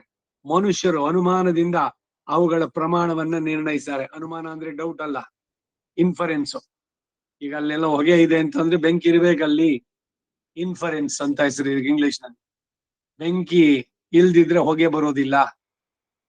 ಅಲ್ಲಿ ಅವರು ಏನೋ ಒಬ್ಬ ವಸ್ತು ಹೋಗ್ಬಿಟ್ಟಿದ್ದಾನೆ, ಏನೋ ಅವತ್ ಬಂದವ್ರು 2-3 ಜನ, ಅವ್ರ ಮೇಲೆ ನನಗೆ ಅನುಮಾನ. ಅಲ್ಲಿ ಹೇಳೋ ಪದ ಇದೆಯಲ್ಲ ಅದು ಬೇರೆ. ಇಲ್ಲಿ ಅಧ್ಯಾತ್ಮದಲ್ಲಿ ಪ್ರತ್ಯಕ್ಷ, ಅನುಮಾನ, ಶಬ್ದ ಅನ್ನೋದು 3 ಪ್ರಮಾಣಗಳು. ಶಬ್ದ ಅಂದ್ರೆ ವೇದ, ವೇದ ಅಥಾರಿಟಿ. ವೇದನ್ನು ಯಾರು ಕ್ವಶನ್ ಮಾಡೋಂಗಿಲ್ಲ, ವೇದದಲ್ಲಿ ಹೇಳಿದ್ ಮುಗೀತು ಅಷ್ಟೇ. ಈ ಕಾನ್ಸ್ಟಿಟ್ಯೂಷನ್ ಯಾವನ್ ಮಾಡಿದವನು, ಅಂಬೇಡ್ಕರ್ ಮಾಡಿದ್ದು ಅಂತ ಆದ್ರೂ ಕೂಡ ಆ ಕಾನ್ಸ್ಟಿಟ್ಯೂಷನ್ ಅನ್ನ ಯಾರಾದ್ರೂ ವೈಲೇಟ್ ಮಾಡಿದ್ರಾಗತ್ತೋ, as per section so and so.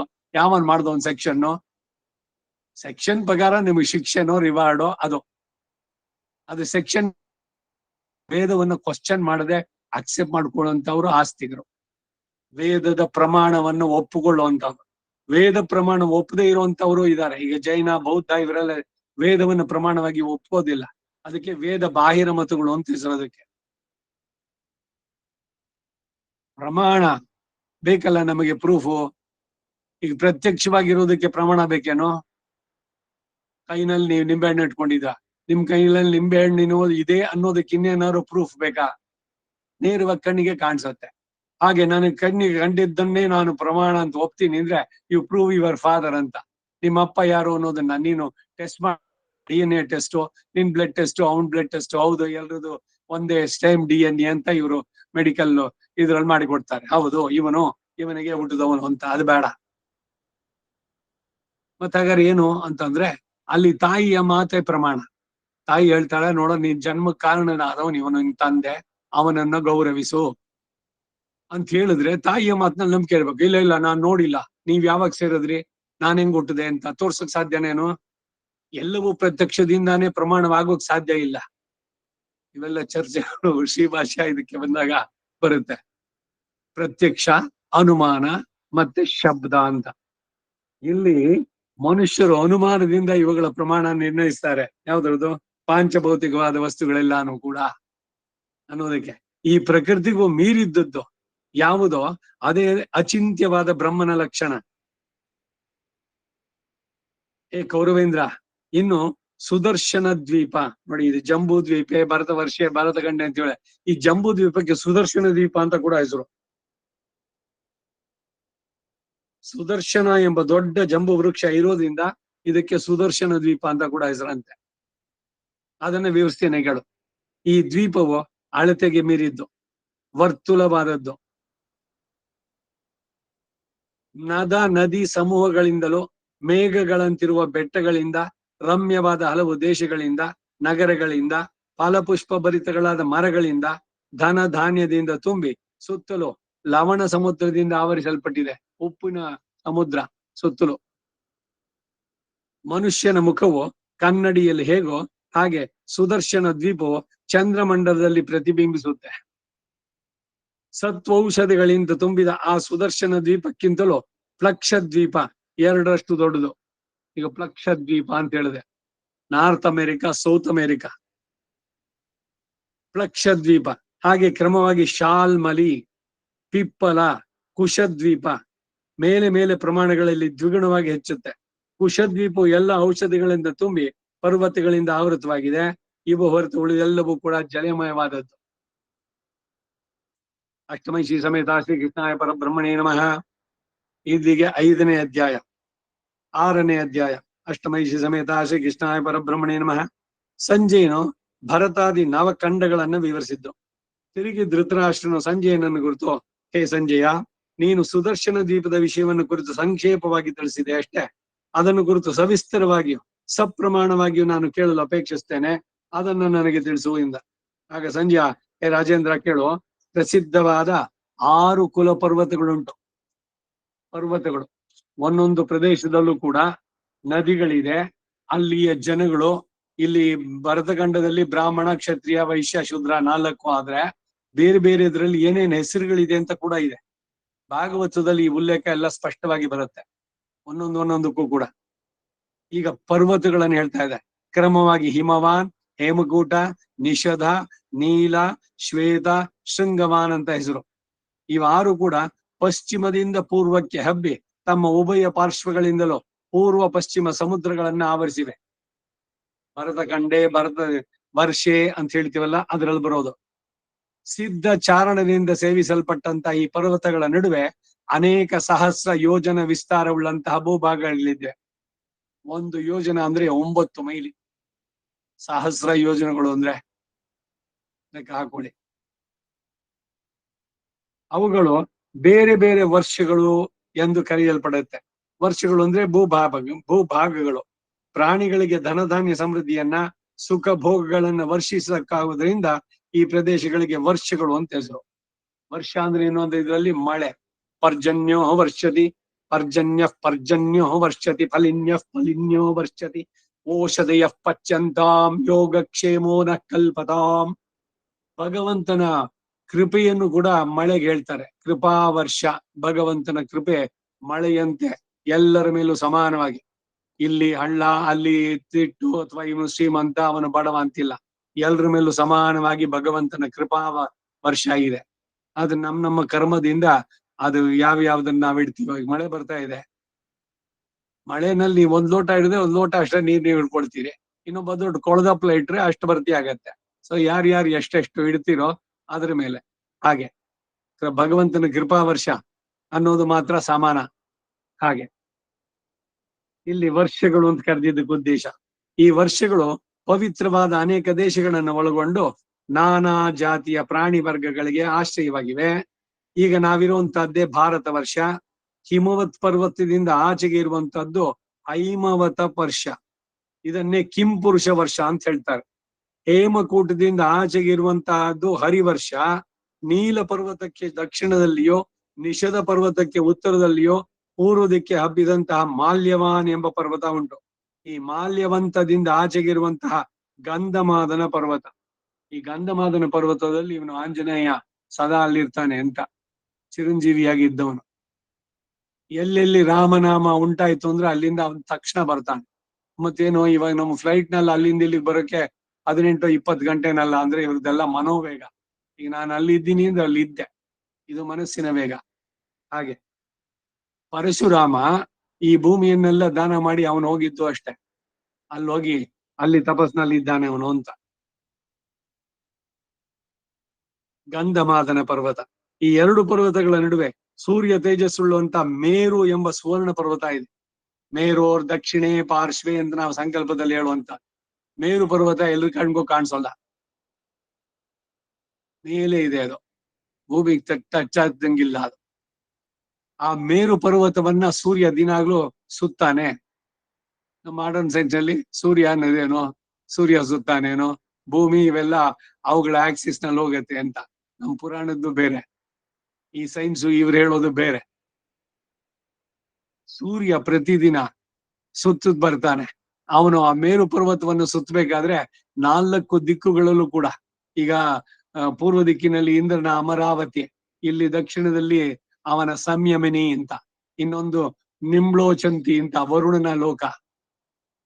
ಇವೆಲ್ಲ ಪ್ರತಿ ಒಂದೊಂದು ನಗರಗಳಿಗೆ ಒಂದಕ್ಕೊಂದು ಆಪೋಸಿಟ್. ಈಗ ಈ ಕಡೆನಲ್ಲಿ 12 ಗಂಟೆ ಆಗಿದೆ ಅಂದ್ರೆ ಅಲ್ಲಿ ಇನ್ನೊಂದು ಅದರ್ ಹಾಫ್ ನಲ್ಲಿ ಮಧ್ಯರಾತ್ರಿ ಆಗಿರುತ್ತೆ. ಈಗ ನಮಗೂ ಈಗ ಅಮೆರಿಕಾಗೂ 10 ಗಂಟೆ ಕಾಲದ ಡಿಫ್ರೆನ್ಸ್. ಈಗ ನಮಗ್ ಬೆಳಗ್ಗೆ ಸಂಧ್ಯಾ ಕಾಲ ಆಗ್ತಿದೆ ಅಂದ್ರೆ ಅವ್ರಿಗೆ ಅಲ್ಲಿ ರಾತ್ರಿ ಇದ್ರದಕ್ ಬರುತ್ತೆ. ನಮಗೆ ಬೆಳಗಾದಾಗ ಅವ್ರಿಗೆ ರಾತ್ರಿ. ಈ ರೀತಿನಲ್ಲಿ ಮಾಲ್ಯವಂತದಿಂದ ಪರ್ವತಗಳ ನಡುವೆ ಮೇರು ಎಂಬ ಸುವರ್ಣ ಪರ್ವತ. ಇದು ಹೊಗೆಯಿಲ್ಲದೆ ಬೆಂಕಿಯಂತೆ ಕಾಂತಿಯುಳ್ಳದ್ದು. ಈ ಪರ್ವತವು ಭೂಮಿಯಲ್ಲಿ 16,000 ಯೋಜನಗಳ ಆಳಕ್ಕೆ ಇಳಿದು ಶಿಖರ ಭಾಗದಲ್ಲಿ 32 ಯೋಜನಗಳ ಅಗಲವನ್ನು ಆವರಿಸಿ 84,000 ಯೋಜನಗಳ ಎತ್ತರ ಉಳ್ಳದ್ದು. ಈ ಪರ್ವತದ ಅಡಿಭಾಗ 84,000 ಯೋಜನಾ ವಿಸ್ತೀರ್ಣ ಉಳ್ಳದ್ದು. ಪರ್ವತ ಇದು ನಾ ಕಣ್ಣು ಕಾಣಿಸೋಲ್ಲ ಅಂದೆ, ಭೂಮಿ ಮೇಲೆ ಇಲ್ಲ ಅಂತಿಲ್ಲ, ನಮಗ್ ಕಾಣಿಸೋಲ್ಲ ಅಷ್ಟೇ. ಅದಿರೋದು ಹೀಗೆ ಹಿಮಾಲಯದಿಂದ ಇನ್ನು ಆಚೆಗೆ ಹೋಗ್ಬೇಕು. ಆ 2 ವರ್ಷಗಳು, ಹರಿವರ್ಷ, ಹಿರಣ್ಯಕ ವರ್ಷ, ಕಿಂಪುರುಷ ವರ್ಷ, ಇವೆಲ್ಲ ಈ ನಮ್ಮ ಗುರುಗಳು ವರದರಾಜಶ್ರೀಮಲೆ ಬರೆದ ಶುಭೋದಯ ಪುಸ್ತಕ ತಗೊಂಡು ನೋಡಿ, ಅದರಲ್ಲಿ ಚಿತ್ರವನ್ನು ಬಿಡಿಸಿದಾರ. ಎಲ್ಲಿಂದ ಎಷ್ಟೆಷ್ಟು ಯೋಜನ, ಯಾವ್ಯಾವುದು ವರ್ಷಗಳು ಅಂತ. ಹಿರಣ್ಯಕ ವರ್ಷ, ಹರಿವರ್ಷ, ಆಮೇಲೆ ಕೇತುಮಾಲ ವರ್ಷ,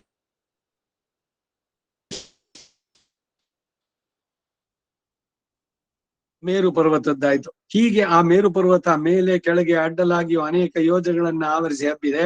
ಆ ಮೇರು ಪರ್ವತದ ಪಾರ್ಶ್ವ ಭಾಗಗಳಲ್ಲಿ ಪುಣ್ಯ ಆಶ್ರಮಗಳಿಂದ ತುಂಬಿದಂತಹ ಭದ್ರಾಶ್ವ, ಕೇತುಮಾಲ ವರ್ಷ, ಜಂಬೂದ್ವೀಪ.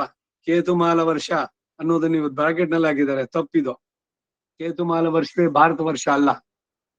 ಕೇತುಮಾಲ ವರ್ಷ ಅಲ್ಲಿ ಅಮೆರಿಕ ಇದಕ್ಕೆ ಬರುವಂತಹದ್ದು. ಕೇತುಮಾಲ ವರ್ಷೆ, ಪುಷ್ಕರ ದ್ವೀಪೆ ಅಲ್ಲಿ ಹೇಳಬೇಕಾದ್ರೆ ಉತ್ತರ ಅಮೆರಿಕ ಖಂಡೇ ಭರತ ವರ್ಷೆ, ಭರತ ಖಂಡೇ ಶಕಾಬ್ದೆ ಮೇರೋಹೋ ದಕ್ಷಿಣೆ ಪಾರ್ಶ್ವ ಹೇಳಿದ್ರೆ ಅದು ಮೇರೋಹೋ ಪಶ್ಚಿಮೆ ಪಾರ್ಶ್ವೆ. ಅಲ್ಲಿ ಸಂಕಲ್ಪ ಹೇಳ್ಬೇಕಾದ್ರೆ ಲೊಕೇಶನ್ ಭಗವಂತನ ಸೃಷ್ಟಿನಲ್ಲಿ ನಾವೆಲ್ಲಿದ್ದೀವಿ ಅಂತ ಹೇಳ್ಬೇಕಾದ್ರೆ ಈ ಸಂಕಲ್ಪದಲ್ಲಿ. ಜಂಬೂ ದ್ವೀಪ, ಉತ್ತರ ಕುರುಗಳೆಂಬ ಪುಣ್ಯಕರಗಳಾದ 4 ದ್ವೀಪಗಳಿವೆ. ಗರುಡ ಪುತ್ರನಾದ ಸುಮುಖ ಎಂಬ ಪಕ್ಷಿ ಒಮ್ಮೆ ಆ ಮೇರು ಪರ್ವತದ ಮೇಲಿದ್ದ ಕಾಗೆಗಳು ಬಂಗಾರದ ಬಣ್ಣವುಳ್ಳಗಳಾಗಿರುವುದನ್ನು ಕಂಡು ಆಶ್ಚರ್ಯಪಟ್ಟು, ಆಹಾ, ಈ ಪರ್ವತವು ಉತ್ತಮ ಮಧ್ಯಮ ಅಧಮಗಳೆಂಬ ವಿಶೇಷ ಏನನ್ನು ತೋರಿಸಿದೆ. ಎಲ್ಲವನ್ನು ಒಂದೇ ಸಮನಾಗಿ ಮಾಡುತ್ತಿರುವುದರಿಂದ ಇದು ನನಗೆ ವಾಸಯೋಗ್ಯವಲ್ಲ, ಇದನ್ನು ಬಿಟ್ಟು ಹೋಗಿಬಿಡುತ್ತೇನೆ ಎಂದು ಯೋಚಿಸಿದಂತೆ. ನಾನು ಕತೆ ಬೇರೆ ಹೇಳ್ದ ಇಲ್ಲಿ. ಸಂಜಯ ಗರುಡನ ಮಗ ಒಬ್ಬ ಇದ್ದಾನೆ, ಅವನ ಹೆಸರು ಸುಮುಖ ಅಂತ. ಸುಪರ್ಣ ಅಂತ ಗರುಡನಿಗೆ ಹೆಸರು. 12 ನಾಮಗಳಿದೆ ಅವನಿಗೆ. ಸ್ವಲ್ಪ ಆಹಾ, ಈ ಪರ್ವತದ ಯೋಗಿ ಇಲ್ಲಿ ವಾಸ ಮಾಡೋಕೆ ಯೋಗ್ಯವಲ್ಲ ಅಂತ ಯೋಚಿಸಿದ ಅಂತ. ಜ್ಯೋತಿರ್ಮಂಡಲಕ್ಕೆಲ್ಲ ಅಧಿಪತಿ ಎನಿಸಿದ ಆದಿತ್ಯನು ಈ ಪರ್ವತವನ್ನ ಪ್ರತಿದಿನವೂ ಸುತ್ತಿ ಬರ್ತಾನೆ. ಈಗ ನಾನು ಹೇಳಿದೆ, ನಾನು ಸೂರ್ಯ ಪ್ರದಕ್ಷಿಣೆಯಾಗಿ ಸುತ್ತಾನೆ ಇದನ್ನ. ನಕ್ಷತ್ರಗಳೊಡಗೂಡಿದಂತ ಚಂದ್ರನು ಅದನ್ನು ಸುತ್ತಾನೆ. ವಾಯುವು ಅದನ್ನು ಪ್ರದಕ್ಷಿಣವಾಗಿ ಸುತ್ತಿ ಬರುತ್ತೆ. ಈ ಪರ್ವತವು ನಿತ್ಯ ಫಲ ಪುಷ್ಪ ಭರಿತವಾಗಿ ಸುವರ್ಣ ಗ್ರಹಗಳಿಂದ ಶೋಭಿಸ್ತಾ ಇದೆ. ಅಲ್ಲಿ ಯಾವಾಗ್ಲೂ ದೇವ, ಅಸುರ, ಯಕ್ಷ, ಗಂಧರ್ವ ಗಣಗಳೆಲ್ಲ ಅಪ್ಸರಸ್ಸುಗಳೊಡನೆ ವೇರಿಸ್ತಾ ಇರ್ತಾರೆ. ಅಲ್ಲಿ ಬ್ರಹ್ಮನು, ಇಂದ್ರನು, ರುದ್ರನು, ಭೂರಿ ದಕ್ಷಿಣೆಗಳುಳ್ಳ ಅನೇಕ ಯಾಗಗಳನ್ನು ಮಾಡ್ತಾರೆ ಮೇರು ಪರ್ವತದಲ್ಲಿ. ತುಂಬುರು, ನಾರದ, ವಿಶ್ವಾವಸು, ಹಾ ಹಾ ಹೂ ಹೂ ಇವರು ಗಂಧರ್ವರು ಮುಂತಾದವರೆಲ್ಲ ಅಲ್ಲಿ ದೇವತೆಗಳ ಮುಂದೆ ಗಾನ ಮಾಡಿ ಆನಂದಗೊಳಿಸ್ತಾರೆ. ಪರ್ವಗಳಲ್ಲಿಯೂ ಕಶ್ಯಪ ಪ್ರಜಾಪತಿ, ಸಪ್ತ ಋಷಿಗಳು ಈ ಪರ್ವತಕ್ಕೆ ಹೋಗಿ ಬರ್ತಾರೆ. ಶುಕ್ರಾಚಾರ್ಯನು ಅಲ್ಲಿನ ಒಂದು ಶಿಖರದಲ್ಲಿ ದೈತ್ಯರೊಡನೆ ವಾಸಿಸ್ತಾ ಇದ್ದಾನೆ. ಈಗಿನ ರತ್ನಗಳು, ರತ್ನ ಪರ್ವತಗಳು ಅವನಿಗೆ ಸೇರಿದ್ದು. ಅಲ್ಲಿ ರತ್ನಗಳು ಬಂಗಾರವು ರಾಶಿ ರಾಶಿಗಳಾಗಿ ಬಿದ್ದಿದೆ. ಕುಬೇರನು ಅದರಲ್ಲಿ 4ನೇ ಒಂದು ಭಾಗವನ್ನು ಪಡೆದು ಅದರಲ್ಲಿ 1 ಕಲಾ ಮಾತ್ರವನ್ನು ಮಾತ್ರ ಮನುಷ್ಯ ಕೋಟಿ ಕೊಟ್ಟಿದ್ದಾನೆ. ಚಿನ್ನ ಎಷ್ಟಿದೆ ಪ್ರಪಂಚದಲ್ಲಿ ಎಲ್ಲ ಒಟ್ಟಿಗೆ ಸೇರಿಸಿದ್ರೆ ಅದರ 1 ಕಲೆ ಅಂತಾರೆ, 1% ಅಷ್ಟೇ. ಇನ್ನು 99% ಚಿನ್ನ ಅಲ್ಲಿದೆ ಬೇರೆ ಬೇರೆ ಇದ್ರಲ್ಲಿ. ಆ ಮೇರುವಿಗೆ ಉತ್ತರ ಭಾಗದಲ್ಲಿ ಸಾರ್ವತ್ರಿಕ ಪುಷ್ಪ ಫಲಗಳಿಂದ ಸರ್ವ ಋತು, ಎಲ್ಲ ಋತುಗಳಲ್ಲಿ ಬರುವಂತ ಪುಷ್ಪ ಫಲಗಳು. ಈ ವಿಭೀಷಣನಿಗೆ ಇವನು ರಾಮ ಇಂದ್ರ ಪ್ರತ್ಯಕ್ಷವಾಗಿ ಹೇಳ್ದ, ನೀನೇನೋ ದೇವರೇನೆ, ಅದ್ರ ಮನುಷ್ಯನಾಗಿ ಹುಟ್ಟಿದೀಯ, ನಾನು ದೇವತೆ, ನಾನು ವರ ಕೊಡ್ಬೇಕು, ನಿನ್ಗೆ ಏನ್ ಬೇಕು ವರ ಅಂತ ಕೇಳಿದಾಗ ಅವನು ಹೇಳ್ದ, ನಾನೆಲ್ಲ ಧೂಳಿಪಟ ಮಾಡ್ಬಿಟ್ಟಿದ್ದೀನಿ, ಲಂಕೆನಲ್ಲಿ ಏನು ಉಳಿದಿಲ್ಲ. ಹನುಮಂತ ಹೋದ್ನಲ್ಲ ಎಲ್ಲ ಹಚ್ಚಿ ಮಾಡಿದ್ರಲ್ಲಿ. ಅದರಿಂದ ಎಲ್ಲ ಋತುಗಳಲ್ಲೂ ಸಿಗುವಂತ ಹಣ್ಣುಗಳು ಸದಾ ಅಲ್ಲಿರ್ಬೇಕು. ಬರೀ ಯಾವ್ದೋ ಒಂದು ಋತು, ಇವಾಗ ಮಾವಿನ ಕಾಲ, ಮಾವಿನ ಹಣ್ಣಿಂದು ಅದು ಮುಗಿದ ಮೇಲೆ ಮತ್ತೆ ಮಾವಿನ ಹಣ್ಣು ಬೇಕು ಅಂದ್ರೆ ಸಿಗುತ್ತೆ, ಸ್ಟೋರೇಜ್ ನಲ್ಲಿ ಇಟ್ಬಿಟ್ಟು ಕೊಡ್ತಾರೆ. ಆದ್ರೆ ಆಯಾಯ ಋತುಗಳಲ್ಲೇ ಸಿಗುವಂತ ಹಣ್ಣುಗಳು ಬೇರೆ ಸಮಯದಲ್ಲಿ ಸಿಗೋಲ್ಲ. ಆದ್ರೆ ಇಲ್ಲಿ ಸರ್ವ ಋತು, ಅದಕ್ಕೆ ಸಾರ್ವರ್ತುಕ ಅಂದ್ರು. ಪುಷ್ಪ ಫಲಗಳಿಂದ ತುಂಬಿದ ಒಂದು ದಿವ್ಯ ಕರ್ಣಿಕಾರವನ ಆ ಬೆಟ್ಟದ ಕೋಡುಗಳಲ್ಲಿ ಇದೆ. ಶಿಖರಗಳು, ಕೋಡು ಅಂದ್ರೆ ಅಲ್ಲಿ ಭೂತಕೋಟಿಗಳಿಂದ ಪರಿವೃತನು, ಲೋಕಕರ್ತನು ಆದಂತ ಪಶುಪತಿಯು ಪಾದದವರೆಗೆ ತುಂಗುವ ಕರ್ಣಿಕಾರ ಪುಷ್ಪಹಾರಗಳಿಂದ ಅಲಂಕೃತನಾಗಿ ಪಾರ್ವತಿ ದೇವಿಯೊಡನೆ ವಿಹರಿಸ್ತಾನೆ. ಈ ಕೈಲಾಸ ಪರ್ವತ ಇದೆಯಲ್ಲ, ನಾವೆಲ್ಲಿ ಸುಮ್ಮನೆ ಹೇಳೋದು, ಈ ಮಾನಸ ಅಂಡ್ ಕೈಲಾಸ ಪರ್ವತ ಯಾತ್ರ ಸುತ್ತೋ, ನಾವು ಕೈಲಾಸ ಪರ್ವತ ಸುತ್ತೋದು ಸುಲಭ ಅಲ್ಲ. ಚೈನಾ ಇವರುಗಳದ್ದು ಪರ್ಮಿಷನ್ ತಗೊಂಡು ಅಲ್ಲಿಂದ ಹೋಗ್ಬೇಕು, ಟಿಬೆಟ್ ಇದ್ರ ಮಾರ್ಗವಾಗಿ ಮಾನಸ ಸರೋವರ, ಅದನ್ನ ಕೈಲಾಸ ಅಂಡ್ ಮಾನಸ ಯಾತ್ರಾ ಅಂತ ಹೋಗ್ತಾರೆ. ಅದು ಕೈಲಾಸದ ಮೇಲೆ ಯಾವುದು ಹೋಗಿ ಅಥವಾ ಅದನ್ನ ಹತ್ತಿ ಬಂದವನು ಯಾರು ಇಲ್ಲ ಇಲ್ಲಿ ತನಕ. ಅದು ವಿಜ್ಞಾನಕ್ಕೂ ಇದಾಗಿರುವಂತದ್ದೇ. ಯಾರ್ಯಾರು ಪ್ರಯತ್ನ ಮಾಡಿದ್ರು, ಯಾರೆಲ್ಲ ಅಲ್ಲೇ ಹೋದ್ರಷ್ಟೇ, ದೇ ಕುಡ್ ನಾಟ್ ರೀಚ್. ನಾನ್ ಪ್ರಯತ್ನ ಪಡ್ತೀನಿ ಈಗ ಈ ಹಿಮಾಲಯ ಇದ್ರದಕ್ಕೆ, ಮೌಂಟ್ ಎವರೆಸ್ಟ್ ಹತ್ತಿದ್ದು ಅಂತ. ಆ ಎವರೆಸ್ಟ್ ಹತ್ತೋದಕ್ಕೇನೇನೆ ಅಲ್ಲೆಲ್ಲ ಪರ್ಮಿಷನ್ ಇದೆಲ್ಲ ತಗೊಂಡೋಗ್ಬೇಕು. ಕೆಲವರು ಪರ್ವತ ಹತ್ತೋದು ಇವೆಲ್ಲ ಟ್ರೆಕ್ಕಿಂಗ್ ಅನ್ನೋ ಹುಚ್ಚತನದಲ್ಲಿ ಏನು ಗೈಡೆನ್ಸ್ ಇಲ್ಲದೆ ಹೋಗಿ ಆ ಚಳಿನಲ್ಲಿ ಸತ್ತು ಅವ್ರದ್ದು ಪಾಸ್ಪೋರ್ಟ್ ಎಲ್ಲಗಳೆಲ್ಲ ಹಂಗಂಗೆ ಸಿಕ್ಕಿದ್ದು ಇದೆ ಬೇಕಾದಷ್ಟು. ಕೆಳಗಡೆನಲ್ಲಿ ಯಾರಿದ್ದಾರೆ ಆ ಪರ್ವತಾರೋಹಿಗಳ ಸಂಘದ್ದೇನಿದೆ ಅವರಲ್ಲಿ ತಗೊಂಡು ಅವ್ರ ಜೊತೆ ಗೈಡೆನ್ಸ್ ತಗೊಂಡು ಅವ್ರ ಕಮ್ಯುನಿಕೇಶನ್ ಇಟ್ಕೊಂಡು ಹೊತ್ತು ಬರ್ಬೇಕು. ಹೋಗುವಂತ ಹುಚ್ಚಿದ್ರೆ ಎವರೆಸ್ಟ್ ಹತ್ ಬರ್ತೀನಿ ಅಂತ.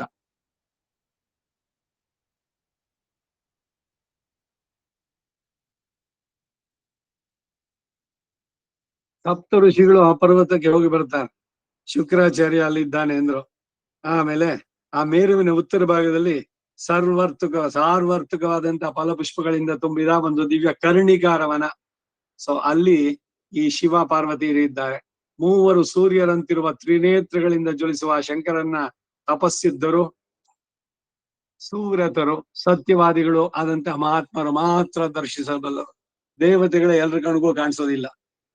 ವಿಶೇಷವಾದಂತಹ ಪೂಜೆನೋ ಮತ್ತೊಂದೋ ಇವುಗಳನ್ನ ಮಾಡಿ ಅವರುಗಳಿಗಾಗಿ ತಪಸ್ಸನ್ನ ನಡೆಸಿದವರಿಗೆ ಕಾಣಿಸಿದ್ದು ಉಂಟು.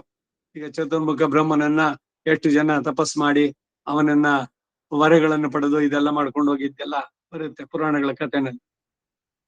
ಆ ದಿವ್ಯ ಮೂರ್ತಿಯನ್ನ ದರ್ಶಿಸಲು ದುರ್ವೃತ್ತರಿಗೆ ಸಾಧ್ಯವಿಲ್ಲ. ಕೆಟ್ಟ ವೃತ್ತಿ ಅಭ್ಯಾಸ ದುರಭ್ಯಾಸ ಇರೋರಿಗೆ ಅಂತವ್ರಿಗೆ ಸಾಧ್ಯ ಇಲ್ಲ. ಭಾಗೀರಥಿಯು ಆ ಪರ್ವತ ಶಿಖರದಿಂದ ಕ್ಷೀರಧಾರೆಯಂತೆ ಹೊರಟು ಬರ್ತಾಳೆ. ತ್ರಿಪಥಗ ಅಂತ ಹೆಸರು. ದೇವಲೋಕದಲ್ಲೇ ಇದ್ದವಳು ಗಂಗೆ. ಅದು ಏನೋ ವಾಮನ ತ್ರಿವಿಕ್ರಮನಾಗಿ ಬೆಳೆದಾಗ ಒಂದು ಕಾಲನ್ನ ಮೇಲಕ್ಕೆ ನೀಡಿದ. ಆ ಕಾಲಿನ ಸ್ಪರ್ಶ ಯಾವ್ಯಾವ್ದಕ್ ಬಂತು ಅದರೆಲ್ಲ ಉದ್ಧಾರ ಆದ್ರು ಆ 7 ಲೋಕಗಳಲ್ಲಿ. ಸತ್ಯಲೋಕದಲ್ಲಿ ಆ ಕಾಲನ್ನ ನೋಡಿ ಅದರಲ್ಲಿ ಕದಾ ಪುನಃಶಂಕರ ತಾಂಗ ಕಲ್ಪ ಗಧ್ವಜಾರವಿಂದಾಂಕುಶ ವಜ್ರಲಾಂಛನಂ ತ್ರಿವಿಕ್ರಮತ್ವ ಚರಣಾಂಬುಜದ್ವಯಂ ಮದೀಯ ಮೂರ್ಧಾನಂ ಅಲಂಕರಿಷ್ಯತಿ ಕದಾ ಅಂತ ಕೇಳ್ತಾರೆ ಸ್ತೋತ್ರ ರತ್ನದಲ್ಲಿ. ಅವನ ಕಾಲಿನಲ್ಲಿರುವಂತಹ ಅಂಕು ಇದಲ್ಲ. ಇದನ್ನೆಲ್ಲ ಚತುರ್ಮುಖ ಬ್ರಹ್ಮ ನೋಡಿ ಇದು ಬೇರೆ ಯಾರ ಕಾಲು ಆಗ್ಲಿಕ್ಕೆ ಸಾಧ್ಯ ಇಲ್ಲ, ಇದು ಸಾಕ್ಷಾತ್ ಭಗವಂತನೇ ಅಂತ ಹೇಳಿ ತನ್ನ ಕಮಂಡಲುವಿನಿಂದ ಪಾದವನ್ನ ತೊಳೆದ. ಆ ಭಗವಂತನ ಪಾದ ತೊಳೆದ ನೀರು ಗಂಗೆಯಾಗಿತ್ತು. ಈ ಭಗೀರಥ ಅದನ್ನ ಭೂಮಿಗೂ ತಗೊಂಬಂದ, ಪಾತಾಳಕ್ಕೂ ತಗೊಂಡೋದ. ಅದಕ್ಕೆ ತ್ರಿಪಥಗ ಅಂತ ಆಮೇಲೆ ಅವಳಿಗೆ ಹೆಸರಾಗಿದ್ದು. ಭಗೀರಥನನ್ನ ಫಾಲೋ ಮಾಡಿದ್ದಕ್ಕೆ ಅವಳು ಭಾಗೀರಥಿ.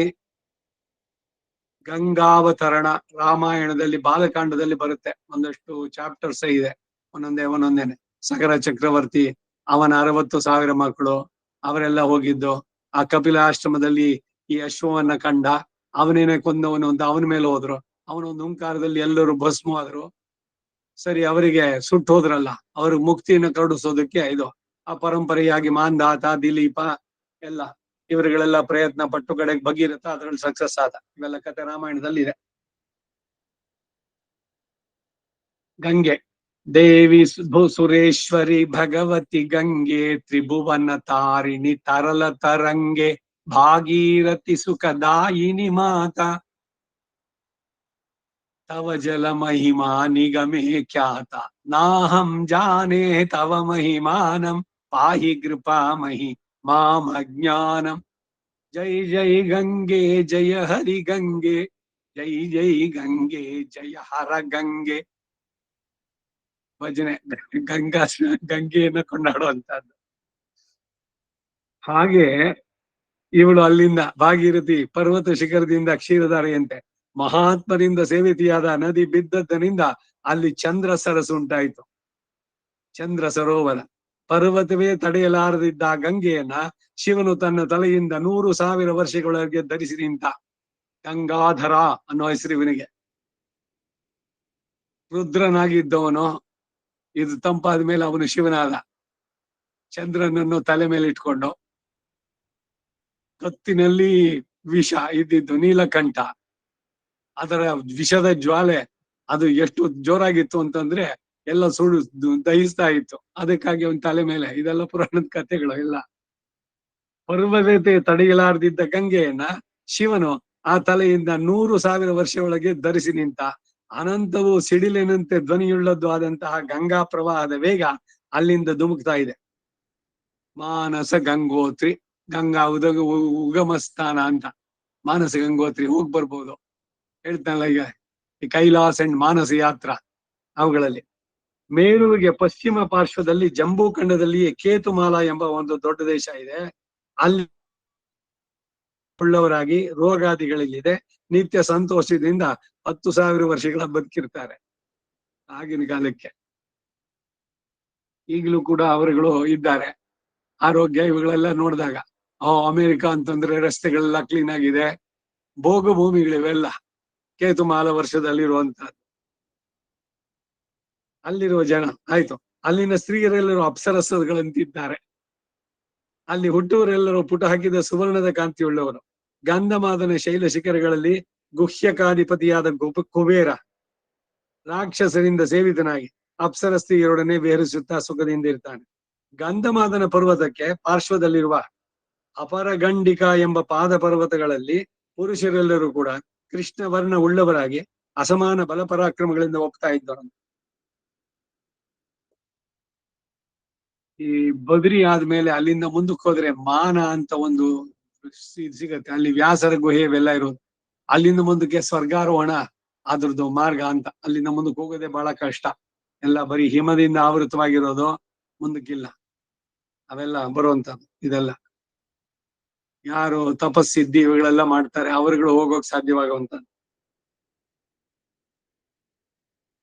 ಗಂಧಮಾದನ ಪರ್ವತಕ್ಕೆ ಅಪರಗಂಡಿಕ ಎಂಬ ಪಾದ ಪರ್ವತಗಳಲ್ಲಿ ಪುರುಷರೆಲ್ಲ ಕೃಷ್ಣ ಒಳ್ಳವುಳ್ಳವರಾಗಿ, ಕೃಷ್ಣವರ್ಣ ಅಂದ್ರೆ ಕಪ್ಪಾಗಿರೋರು, ಅಸಮಾನ ಬಲಪರಾಕ್ರಮಗಳಿಂದ ಒಪ್ತಾ ಇದ್ದಾರೆ. ಸ್ತ್ರೀಯರು ಉತ್ಪಲ ವರ್ಣಗಳಿಂದ ಅಂದವಾಗಿ ಪ್ರಕಾಶಿಸ್ತಾರೆ. ಅಲ್ಲಿರುವವರ ಆಯು ಪರಿಮಿತಿ 11,000 ವರ್ಷ, 11,000 ವರ್ಷ. ಏನ್ ಯಾರು ಬದುಕೋಕಾಗತ್ತೆ 11,000 ವರ್ಷ ಅಂದ್ರೆ? ಖಂಡಿತ ಸಾಧ್ಯ, ಏನು ಸಂದೇಹ ಪಡ್ಬೇಕಾಗಿಲ್ಲ. ಯುಗಗಳು ಇದ್ರ ಮೇಲೆ, ದೇಶ ಕಾಲ ಇವುಗಳದ್ದು ಆಯಸ್ಸು ಪ್ರಮಾಣ ಇದೆಲ್ಲ ಆಗುವಂತ. ಈಗ ಕೃತಯುಗದಲ್ಲಿ ಅಸ್ಥಿಗತ ಪ್ರಾಣಾಹ ಅಂತ ಅಂದ್ಬಿಟ್ಟು ಹೇಳ್ತಾರೆ. ಕೃತ, ತ್ರೇತ, ದ್ವಾಪರ, ಕಲಿ 4 ಯುಗದಲ್ಲಿ ಇರುವಂತಹದ್ದು.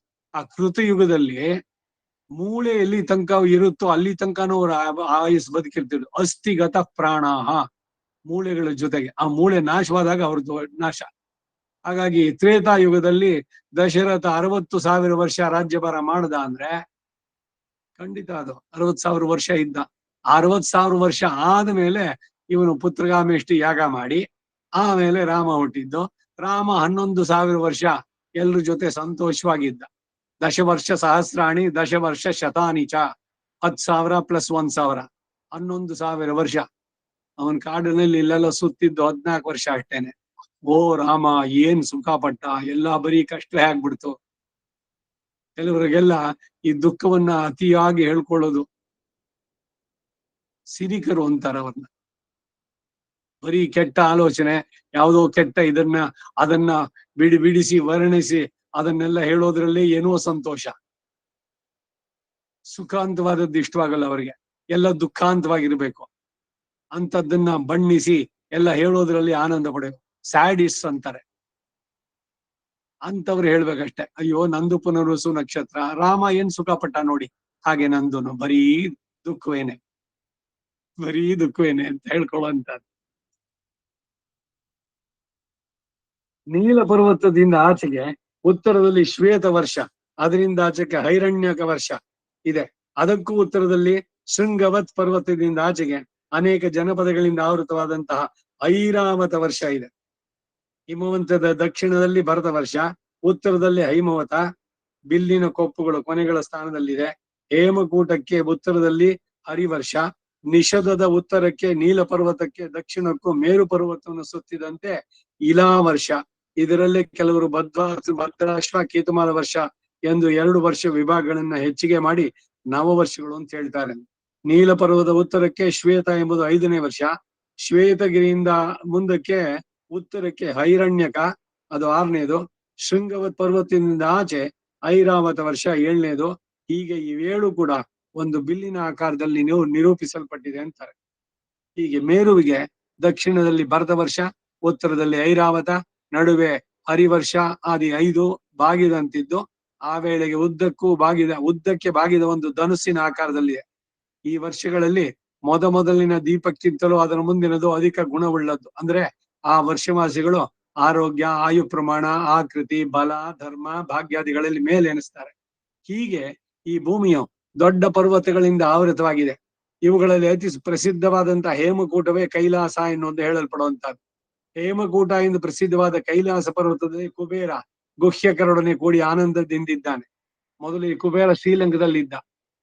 ಈ ರಾವಣ ಬಂದು ಅದನ್ನ ಆಕ್ಯುಪೈ ಮಾಡ್ಕೊಂಡಾಗ ಅವರ ವಂಶದ ಪೂರ್ವಜ ಪುಲಸ್ತ್ಯ ಅವನು ಹೇಳ್ದ, ನೀವೊಂದ್ ಕೆಲಸ ಮಾಡು, ಇಲ್ಲಿ ಕೈಲಾಸ ಪರ್ವತ ಹತ್ರನೇ ನೀನು ಅಲ್ಲಿದ್ ಬಿಡು, ಬಿಟ್ಟು ಕೊಟ್ಬಿಡು ಅವನಿಗೆ ಹೋಗ್ಲಿ ಅಂತ ಅಂದ್ಬಿಟ್ಟು.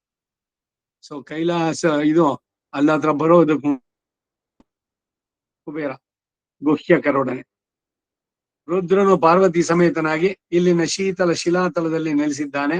ಆ ಕೈಲಾಸಕ್ಕೆ ಉತ್ತರದಲ್ಲಿ ಮೈನಾಕಗಿರಿ ಇದೆ. ಅದಕ್ಕೆ ಉತ್ತರದಲ್ಲಿ ಹಿರಣ್ಯಶೃಂಗ ಎಂಬ ದೊಡ್ಡ ಬೆಟ್ಟ ಇದೆ. ಇವೆರಡರ ನಡುವೆ ಸುವರ್ಣಮಯವಾದ ಮರಳುಗಳಿಂದ ರಮ್ಯವಾದ ಮತ್ತು ಪವಿತ್ರವಾದ ಬಿಂದು ಸರೋವರ ಅಂತಿದೆ. ಹಿಂದೆ ಭಗೀರಥ ಗಂಗೆಯನ್ನು ದರ್ಶಿಸುವುದಕ್ಕಾಗಿ ಅಲ್ಲಿ ಬಹಳ ಕಾಲ ಇದ್ದ. ಸುವರ್ಣಗಳಿಂದಲೂ ರತ್ನಗಳಿಂದಲೂ ಒಪ್ಪುವ ಯೂಪ ಸ್ತಂಭಗಳು, ಯಜ್ಞಶಾಲೆಗಳು ಅಲ್ಲಿ ಅನೇಕವಾಗಿದೆ. ಹಿಂದೆ ಇಲ್ಲಿ ಯಜ್ಞಗಳನ್ನು ನಡೆಸಬೇಕಾದ್ರೆ ಬಲಿಯಾಗಿ ಏನನ್ನ ನೀಡ್ತಾ ಇದ್ದೋ ಅದನ್ನ ಯೂಪ ಸ್ತಂಭಕ್ಕೆ ಕಟ್ತಾ ಇದ್ದಿದ್ದು. ಹಾಗಾಗಿ ಅವುಗಳೆಲ್ಲ ಇದೆ. ದೇವೇಂದ್ರನಲ್ಲಿ ಯಜ್ಞ ಮಾಡಿ ಸಿದ್ಧಿಯನ್ನು ಪಡೆದದ್ದು. ಅಲ್ಲಿ ಶಂಕರನು ಭೂತಗಣಗಳೊಂದಿಗೆ ಸೇವಿತನಾಗಿ ಸಂತೋಷದಿಂದ ವೀರಿಸ್ತಾನೆ. ನರನಾರಾಯಣನು, ಈ ನರನಾರಾಯಣ ಬೆಟ್ಟಗಳೇನೆ ಅಲ್ಲಿರೋದು ಬದ್ರಿಕಾಶ್ರಮದಲ್ಲಿ. ಬ್ರಹ್ಮ, ಮನು, ರುದ್ರ ಇವರೆಲ್ಲ ಅಲ್ಲಿ ಬಹಳ ಕಾಲ ತಪಸ್ಸು ಮಾಡಿದ್ರು. ಆ ಸ್ಥಳದಲ್ಲಿಯೇ ಗಂಗೆ ಮೊದಲು ಬಂದು ಬಿದ್ದು ಆಮೇಲೆ ಸಪ್ತ ಶಾಖೆಗಳಾಗಿ ಒಡೆದು ವಸ್ವೋಕಸಾರ, ನಳಿನಿ, ಸರಸ್ವತಿ, ಜಂಬು, ಸೀತೆ, ಗಂಗೆ, ಸಿಂಧು ಎಂಬ 7 ಪುಣ್ಯ ನದಿಗಳಾಗಿ ನೆಲದಲ್ಲಿ ಪ್ರವಹಿಸಿ ಸರ್ವೇಶ್ವರನ ಅನುಗ್ರಹಗಳಂತೆ ಇವೆ ಅಂದ್ರು. ರಾಮಾಯಣದಲ್ಲಿ ಇದಕ್ಕೆ ಹ್ಲಾದಿನಿ, ಪಾವನಿ, ನಳಿನಿ, ಸುಚಕ್ಷು, ಸೀತೆ, ಭಾಗೀರಥಿ ಎಂಬ ಬೇರೆ ಹೆಸರುಗಳಿದೆ. ಒಂದೊಂದ್ರಲ್ಲಿ ಒಂದೊಂದು ಬೇರೆ ಬೇರೆ ಹೆಸರುಗಳು ಕೊಟ್ಟಿದೆ. ಒಟ್ಟಿನಲ್ಲಿ ಗಂಗೆನೇ 7. ಇಲ್ಲಿ ಲೋಕಕ್ಕೆ ಸರ್ವೇಶ್ವರನ ಅನುಗ್ರಹಗಳಂತಿದೆ ಇದು. ಇಲ್ಲಿ ಸುಕೃತಿಗಳು ಸಾವಿರಾರು ಯಾಗಗಳನ್ನು ನಡೆಸಿದ್ದಾರೆ. ಇವುಗಳಲ್ಲಿ ಸರಸ್ವತಿ ಪ್ರವಾಹ ಕಂಡು ಕಾಣದಂತಿದೆ. ಗುಪ್ತಗಾಮಿನಿ ಅವಳು, ಅದೇನೆ ಅಲ್ಲಿ ಸಂಗಮ ಅಂತ ಹೇಳುವಂತದ್ದು. 3 ಗಂಗಾ, ಯಮುನಾ ಮತ್ತೆ ಸರಸ್ವತಿ ಸೇರುವಂತಹದ್ದು ತ್ರಿವೇಣಿ ಸಂಗಮ. ಹಿಮೋತ್ ಪರ್ವತದಲ್ಲಿ ರಾಕ್ಷಸರು, ಹೇಮಕೂಟದಲ್ಲಿ ಗುಹ್ಯಕರು, ನಿಶ್ಯದಲ್ಲಿ ನಾಗ ಗಂಧರ್ವರು, ಗೋಕರ್ಣದಲ್ಲಿ ತಪೋಧನರು, ಶ್ವೇತಗಿರಿಯಲ್ಲಿ ದೇವಾಸುರರು, ನೀಲ ಪರ್ವತದಲ್ಲಿ ಬ್ರಹ್ಮರ್ಷಿಗಳು, ಶೃಂಗ ಪರ್ವತದಲ್ಲಿ ದೇವತೆಗಳು ವಾಸ ಮಾಡ್ತಾರೆ. ಇದೇ ಸಪ್ತವರ್ಷಗಳ ವಿಭಾಗ. ಇವುಗಳಲ್ಲಿ ದೈವ, ಮಾನುಷ, ಭೂತವರ್ಗಗಳ ವೃದ್ಧಿ ಅನೇಕ ವಿಧವಾಗಿದೆ. ಅವುಗಳೆಲ್ಲವನ್ನು ಪೂರ್ಣವಾಗಿ ವಿವರಿಸೋದು ಅಶಕ್ಯನೇನೆ, ಪೂರ್ಣವಾಗಿ ಹೇಳಲಿಕ್ಕೆ ಆಗೋಲ್ಲ. ಅಂದಾನೆ ಶಶರೂಪದಿಂದ ಒಬ್ಬ ಭೂಮಿಗೆ ಕೇಳಿಸ್ತಾ ಇಲ್ಲ. ಏನೋ ಏನ್ ಕೇಳಿಸ್ಲಿಲ್ಲ? ಮ್ಯೂಟ್ ಆಗಿಲ್ವಲ್ಲ? ಕೇಳಿಸುತ್ತಾ? ಈಗ ಕೇಳಿಸುತ್ತಾ? ಕೇಳ್ತಿರುತ್ತೆ ಮಾಮ, ಕೇಳಿಸ್ತಾ ಇದೆ. ಕೇಳ್ತಿರುತ್ತೆ. ಮತ್ತೇನು ಅವನೇನು ಇಲ್ಲ ಅಂತಂದಲ್ಲ. ಇರ್ಲಿ. ಭೂಮಿಗೆ ದಕ್ಷಿಣೋತ್ತರಗಳಲ್ಲಿ ಭಾರತ, ಐರಾವತ ವರ್ಷಗಳ 2 ಪಕ್ಕಿಗಳು, ನಾಗದ್ವೀಪ, ಕಶ್ಯಪ ದ್ವೀಪ ಎಂಬ 2 ಕಿವಿಗಳು, ತಾಮ್ರಪರ್ಣಿಗೆ ಮೂಲ ಸ್ಥಾನವಾದ ಮಲಯ ಪರ್ವತ, ಆ ದ್ವೀಪಕ್ಕೆ ಶಶಾಕಾರದಿಂದ 2ನೇ ದ್ವೀಪದಿಂದ ಕಾಣಿಸುತ್ತೆ. ಬೇರೆಯವ್ರಿಗೆಲ್ಲ ಕೇಳಿಸ್ತಾ ಇದೆಯಲ್ಲೋ? ಇನ್ನೊಂದ್ಸಲಿ ಆಫ್ ಮಾಡಿ ಆನ್ ಮಾಡ್ಕೊಂಡು ನೋಡು. ಇವ್ರಿಗೆಲ್ಲ ಕೇಳಿಸ್ತಾ ಇದೆ ಅಂತಿದ್ದಾರೆ. ಕೇಳಿಸುತ್ತೆ ಈಗ? ಏನೋ ಸಮಥಿಂಗ್ ಇಂಟರ್ನೆಟ್ ನಿಮ್ಮ ಇದ್ರದ್ದೇನೋ ಪ್ರಾಬ್ಲಮ್ ಇರ್ಬೇಕು. ಬೇರೆಯವ್ರಿಗೆಲ್ಲ ಕೇಳಿಸ್ತಾ ಇದೆ. ಇಲ್ಲಿಗೆ 6ನೇ ಅಧ್ಯಾಯ. ಅಷ್ಟಮೈ ಸಮೇತ ಶ್ರೀ ಕೃಷ್ಣಾಯ ಪರಬ್ರಹ್ಮಣೇ ನಮಃ. ಮುಂದಕ್ಕೆ 7ನೇ ಅಧ್ಯಾಯ. ಮೇರುವಿನ ಉತ್ತರ ಭಾಗದಲ್ಲಿರುವ ಉತ್ತರ ಕುರುವಿನ ಮತ್ತು ಮೇರುವಿಗೆ ಪೂರ್ವಕ್ಕಿರುವ ಭದ್ರಾಶ್ವ ಖಂಡದ ವರ್ಣನೆಗಳು. ಧೃತರಾಷ್ಟ್ರನು ಸಂಜಯನನ್ನು ಕುರಿತು, ಹೇ ಸಂಜಯ, ಇನ್ನು ಮೇರು ಪರ್ವತಕ್ಕೆ ಪೂರ್ವ ಉತ್ತರ ದಿಕ್ಕುಗಳಲ್ಲಿರುವ ಭಾಗವನ್ನ, ಮಾಲ್ಯವತ್ ಪರ್ವತವನ್ನ ನನಗೆ ಸಾಕಲ್ಯವಾಗಿ ತಿಳಿಸಬೇಕು ಎಂದ. ಆಗ ಸಂಜಯನು ಮೇರುವಿಗೆ ಉತ್ತರ ಭಾಗದಲ್ಲಿ ನೀಲ ಪರ್ವತಕ್ಕೆ ದಕ್ಷಿಣದಲ್ಲಿ ಸಿದ್ಧರಿಂದ ಸೇವಿತವಾದ ಉತ್ತರ ಕುರು ದೇಶಗಳಿವೆ. ಅಲ್ಲಿ ವೃಕ್ಷಗಳು ಯಾವಾಗಲೂ ಪರಿಮಳ ಪುಷ್ಪಗಳಿಂದಲೂ ರಸವತ್ತಾದ ಮಧುರ ಫಲಗಳಿಂದಲೂ ತುಂಬಿವೆ. ಅಲ್ಲಿನ ಕೆಲವು ವೃಕ್ಷಗಳು ಕೋರಿದ್ದನ್ನೆಲ್ಲ ಕೊಡುತ್ತೆ, ಕಲ್ಪ ವೃಕ್ಷಗಳು. ಕೆಲವು ವೃಕ್ಷಗಳಿಂದ ಸದಾ ಕ್ಷೀರವು ಷಡ್ರಸೋಪೇತವಾದ ಅನ್ನವು ಸ್ರವಿಸುತ್ತೆ. ಮತ್ತೆ ಕೆಲವು ವೃಕ್ಷಗಳು ತಮ್ಮ ಫಲರೂಪವಾಗಿ ವಸ್ತ್ರ ಆಭರಣಗಳನ್ನೇ ಬಿಡುತ್ತಾ ಇವೆ. ಅಲ್ಲಿನ ನೆಲವೆಲ್ಲ ಚಿನ್ನದ ಪುಡಿಯಾಗಿದೆ. ಆ ಭೂಮಿಯಲ್ಲಿ ಕೊಳೆಗಳೆಲ್ಲ ಯಾವ ಋತು ಸ್ವಚ್ಛವಾಗಿ ಸುಖಸ್ಪರ್ಶವಾಗಿ ಅತಿ ಮನೋಹರವಾಗಿವೆ. ದೇವಲೋಕದಿಂದ ಜಾರಿದ ಮನುಷ್ಯರೆಲ್ಲರೂ ಇಲ್ಲಿ ಹುಟ್ಟುತ್ತಾರೆ. ನೋಡಿ ಮೇಲೆ ಹೋದವರು ಮತ್ತೆ ಹೆಂಗ್ ಬರ್ತಾರೆ ಅಂತ. ಅಲ್ಲಿನವರೆಲ್ಲ ಉತ್ತಮ ವಿಷ್ಣು ಭಕ್ತ ಕುಲದಲ್ಲಿ ಹುಟ್ಟಿ ಸುಂದರ ಆಕಾರವಾಗಿ ಉಳ್ಳವರು. ಸ್ತ್ರೀಯರೆಲ್ಲರೂ ಅಪ್ಸರಸೆಯಂತಿದ್ದಾರೆ. ಅಲ್ಲಿನವರು ದಂಪತಿಗಳಾಗಿಯೇ ಹುಟ್ಟಿ ಕ್ಷೀರ ವೃಕ್ಷಗಳಿಂದ ಬರುವ ಅಮೃತ ಸಮಾನವಾದಂತ ಕ್ಷೀರವನ್ನು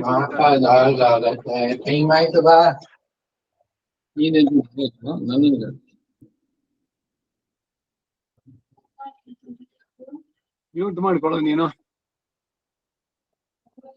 ಅಲ್ಲಿನ ಮಿಥುನ ದಂಪತಿಗಳು ಏಕಕಾಲದಲ್ಲಿ ಹುಟ್ಟಿ ಒಂದೇ ವಿಧವಾಗಿ ಬೆಳೆದು ಒಂದೇ ವಿಧವಾದ ರೂಪ ಯೌವನ ಗುಣಗಳಿಂದ ಕೂಡಿ 11,000 ವರ್ಷಗಳ ಆಯು ಪ್ರಮಾಣ ಉಳ್ಳವರಾಗಿಯೋ ರೋಗಾದಿಗಳಿಲ್ಲದೆ ಸುಖಿಗಳಾಗಿಯೋ ಚಕ್ರವಾಕಗಳಂತೆ ಸದಾ ಒಂದಾಗಿಯೇ ಕಾಲವನ್ನು ಗಳಿದ್ದಾರೆ. ಅಲ್ಲಿ ಹರಿತವಾದ ಗೋಕುಳ ಭಯಂಕರವಾದ ರುಂಡ ಎಂಬ ಪಕ್ಷಿ ಜಾತಿ ಇದೆ. ಅವು ಮೃತರ ಕಳೆಯವರುಗಳನ್ನು ಎತ್ತಿಕೊಂಡು ಹೋಗಿ ಗವಿಗಳಲ್ಲಿ ಹಾಕುತ್ತವೆ. ಇವು ಉತ್ತರ ಕುರು ದೇಶಗಳ ಸ್ಥಿತಿ. ಇನ್ನು ಮೇರು ಪರ್ವತದ ಪೂರ್ವ ಭಾಗವನ್ನು ಕುರಿತು ವಿವರಿಸ್ತೇನೆ. ಅಲ್ಲಿನ ಭದ್ರಾಶ್ವ ವರ್ಷಕ್ಕೆ ಪ್ರಧಾನವಾದದ್ದು ಭದ್ರಸಾಲ ವನ. ಅದರ ನಡುವೆ ಕಾಲಾಂಬ್ರ ಎಂಬ ದೊಡ್ಡ ಮಾವಿನ ಮರ ಇದೆ. ಅದು ಯೋಜನೆಗಳ ಅಗಲ ಉಳ್ಳದ್ದು.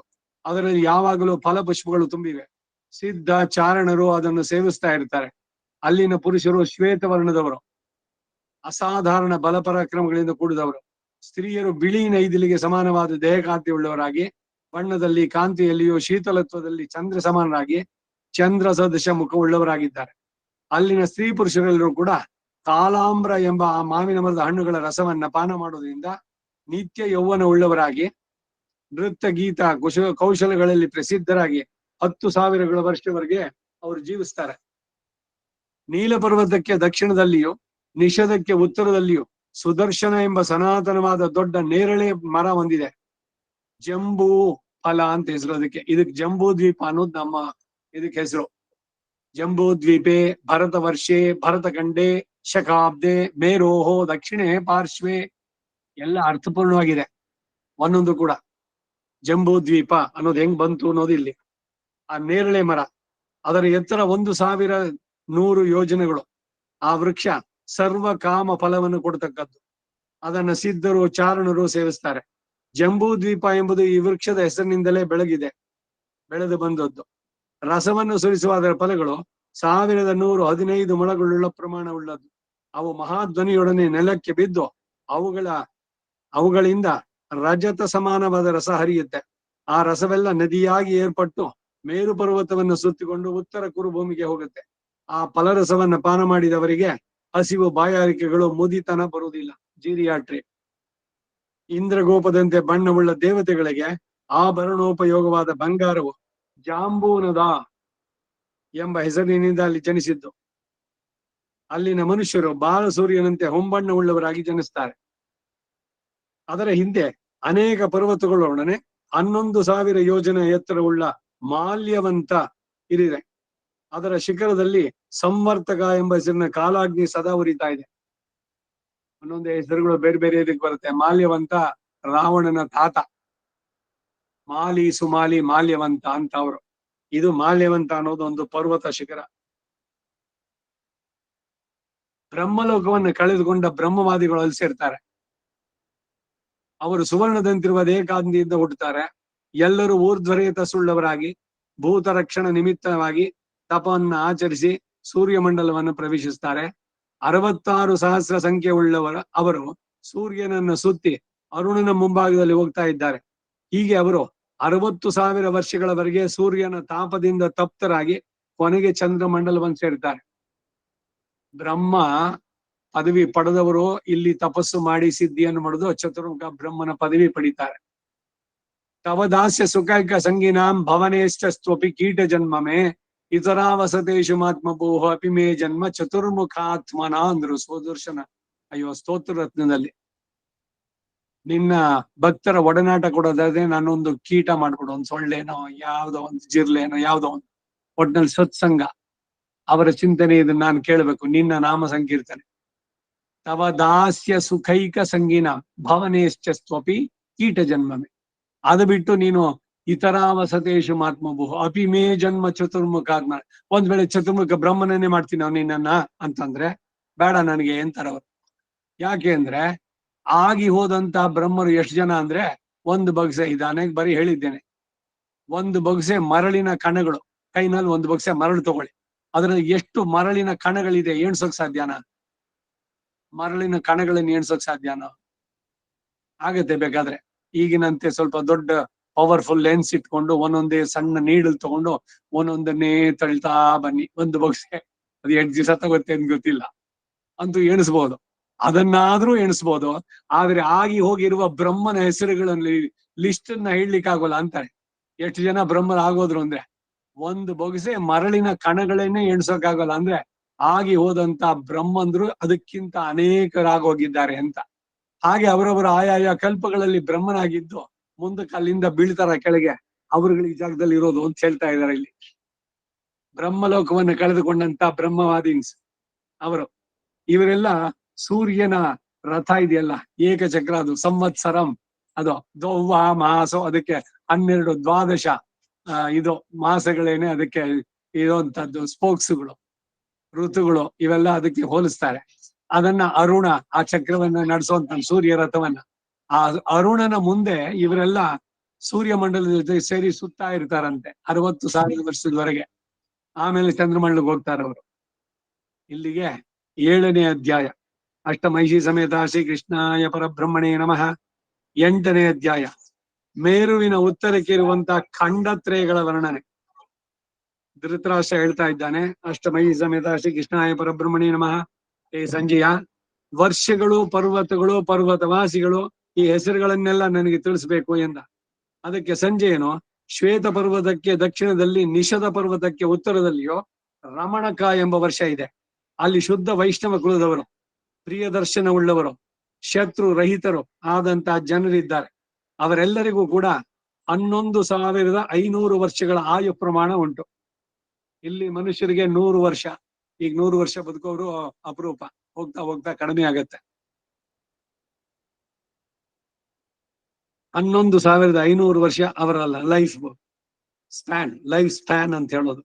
ನೀಲ ಪರ್ವತಕ್ಕೆ ದಕ್ಷಿಣದಲ್ಲಿಯೂ ನಿಷದ ಪರ್ವತಕ್ಕೆ ಉತ್ತರ ಭಾಗದಲ್ಲಿ ಹಿರಣ್ಮಯ ಎಂಬ ವರ್ಷ ಇದೆ. ಅಲ್ಲಿ ಹೈರಣ್ವತಿ ಎಂಬ ನದಿ ಇದೆ. ಅಲ್ಲಿ ಗರುತ್ಮಂತ ವಾಸಿಸ್ತಾನೆ. ಆ ಹಿರಣ್ಯಕ ಇದ್ರಲ್ಲಿ ಅಲ್ಲಿ ಇರ್ತಾನ ಅವನು. ಅಲ್ಲಿನ ಜನರು ಕುಬೇರನಿಗೆ ಸಮಾನವಾದ ಐಶ್ವರ್ಯವುಳ್ಳವರು. ಅವರಿಗೆ ಯಕ್ಷರೇ ಸೇವೆ ಮಾಡುವಂತ ಕಿಂಕರರು. ಅವರು ನಿತ್ಯ ಸಂತುಷ್ಟರಾಗಿ 11,000 ವರ್ಷಗಳವರೆಗೆ ಬದುಕಿರ್ತಾರೆ. ಶೃಂಗ ಪರ್ವತಕ್ಕೆ ಮಣಿಮಯ, ಸುವರ್ಣಮಯ, ರತ್ನಮಯ ಅಂತ 3 ಶಿಖರಗಳಿವೆ. ಅಲ್ಲಿನ ಶಾಂಡಿಲ್ಯ ಪುತ್ರಿ ಸ್ವಯಂ ಪ್ರಭಾದೇವಿ ವಾಸ ಮಾಡ್ತಾ ಇದ್ದಾಳೆ. ಈ ಸ್ವಯಂ ಪ್ರಭಾ ಅನ್ನೋಳು ಇವರು ದಕ್ಷಿಣದಲ್ಲಿ ಹೋಗಿ ಗಂಧಮಾದನ ಪರ್ವತ ಇಲ್ಲಿ ಕೆಳಗಡೆ ಬಂದು ಅಲ್ಲೊಂದು ಗುಹೆಯಲ್ಲಿ ಉಳಿದ್ಲು ಅಂತ ಹೇಳಿದ್ರಲ್ಲ, ಶಾಂಡಿಲ್ಯ ಪುತ್ರಿ ಇವಳು ಸ್ವಯಂ ಪ್ರಭಾ. ಇವರೆಲ್ಲ ಕಣ್ಣು ಮುಚ್ಕೊಳ್ಳಿ ಇಂದಾಗ ಅವಳು ಕಡೆಗೆ ಎಲ್ರು ಕಂಡು ತಂದು ಇದ್ರ ಹತ್ರ ಬಿಟ್ಲು, ಸಮುದ್ರ ತೀರದಲ್ಲಿ, ದಕ್ಷಿಣದ ಸಮುದ್ರ ತೀರದಲ್ಲಿ ಅಂತ. ಶೃಂಗ ಪರ್ವತಕ್ಕೆ ಉತ್ತರದಲ್ಲಿ ಸಮುದ್ರಾಂತವಾಗಿ ವಿಸ್ತರಿಸಿದ ಐರಾವತ ವರ್ಷ ಇದೆ. ಅಲ್ಲಿ ಸೂರ್ಯ ತಪ್ಪಿಸೋದೇ ಇಲ್ಲ, ಜನರಿಗೆ ಅಲ್ಲಿ ಮುಪ್ಪೆ ಇಲ್ಲ, ಚಂದ್ರನು ನಕ್ಷತ್ರದಂತೆ ಕಾಣಿಸ್ತಾನೆ. ಸೂರ್ಯನೇ ಉದಯಿಸಿದ ಅಂತಹ ಸ್ಥಳ ಇವಾಗ್ಲೂ ಇದೆ. ಈ ದಕ್ಷಿಣ ಉತ್ತರ ಧ್ರುವಗಳಿದೆಯಲ್ಲ, ಅಲ್ಲಿ ಬೆಳಗಾದ್ರೆ ಬರೀ ಬೆಳಗ್ಗೆನೆ, ರಾತ್ರಿನೇ ಇಲ್ಲ ಅಲ್ಲಿ.